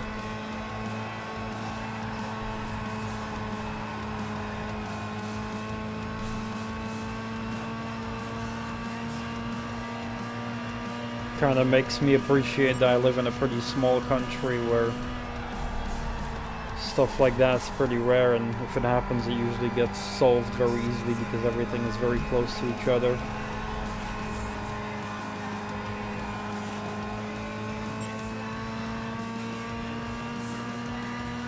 Slipstream hype.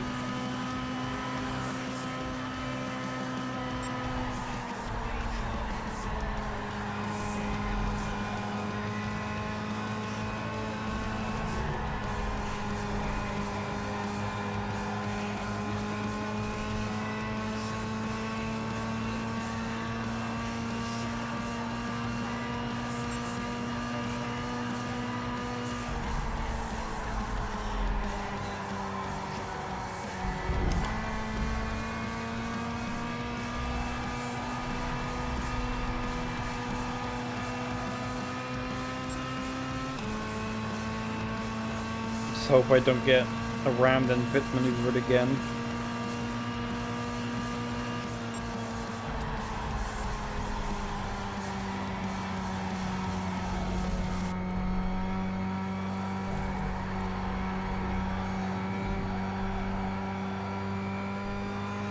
Because I lost a lot of time when that happened.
Oops.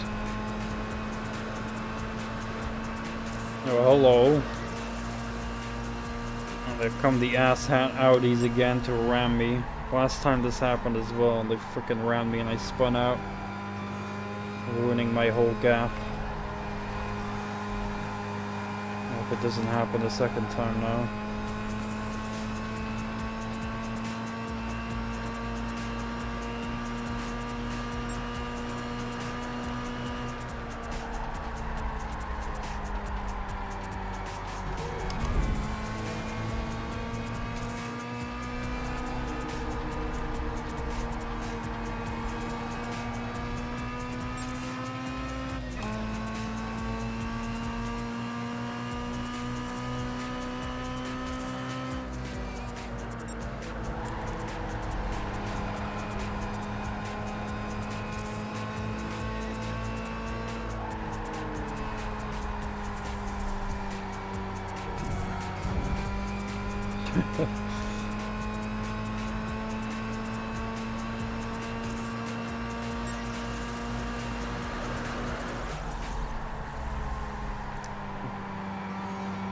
Something something blue flag.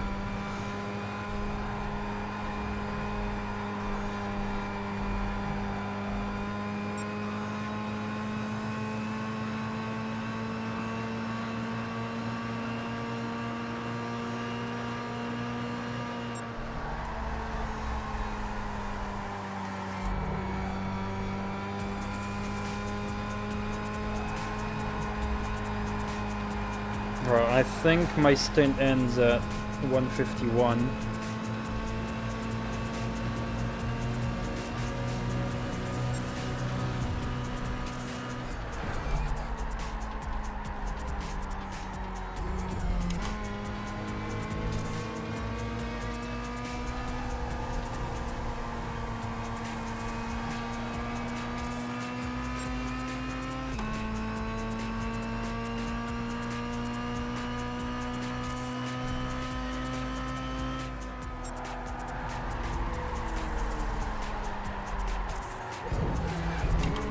Oh, not again! Fucking asshole Audis, man. Second time this race. Didn't spin as long this time. Fuck those Audis, man.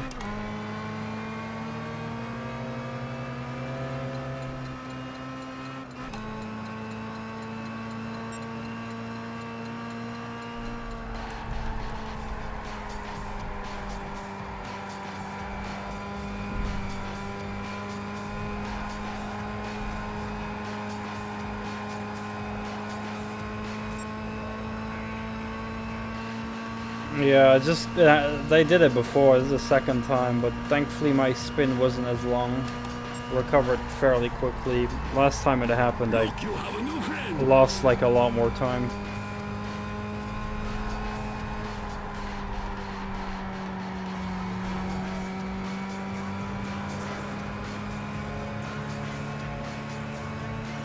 Yeah, AI in the Gran Turismo games is something special.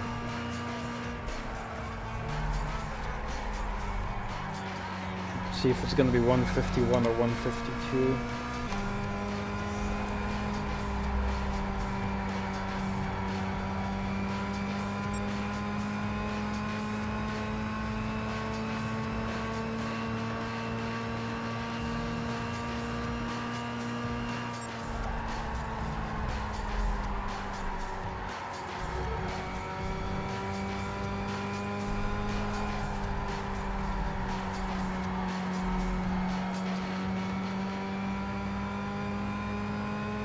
Squeak out one more lap, I think.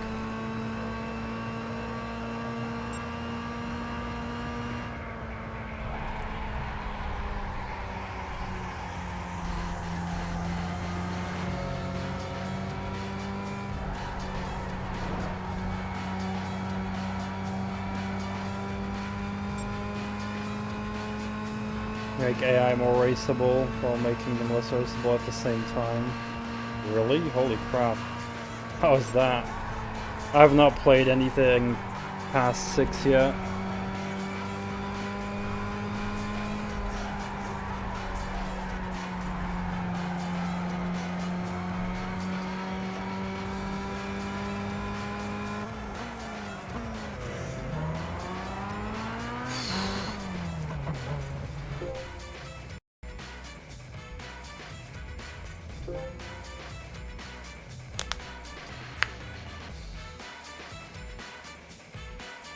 And this is the best feature in the game.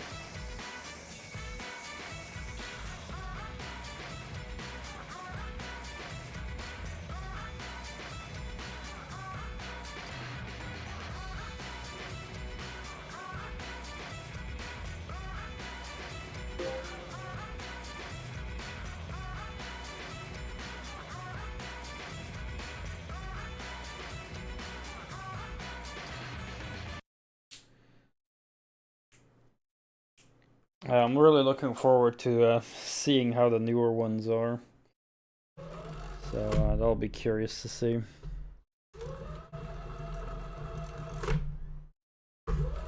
Roadblock. Oh well. Not too long to go. Just gotta finish the endurance races in this before I get to 6. Alright, well, I'm gonna go to bed. It is past midnight, so yeah, thank you everyone for coming over and chilling and chatting and all that stuff. And I'll be on again tomorrow. And I wish you all a wonderful night. Thanks for being here. It was fun. And yeah, have a good one. Take care.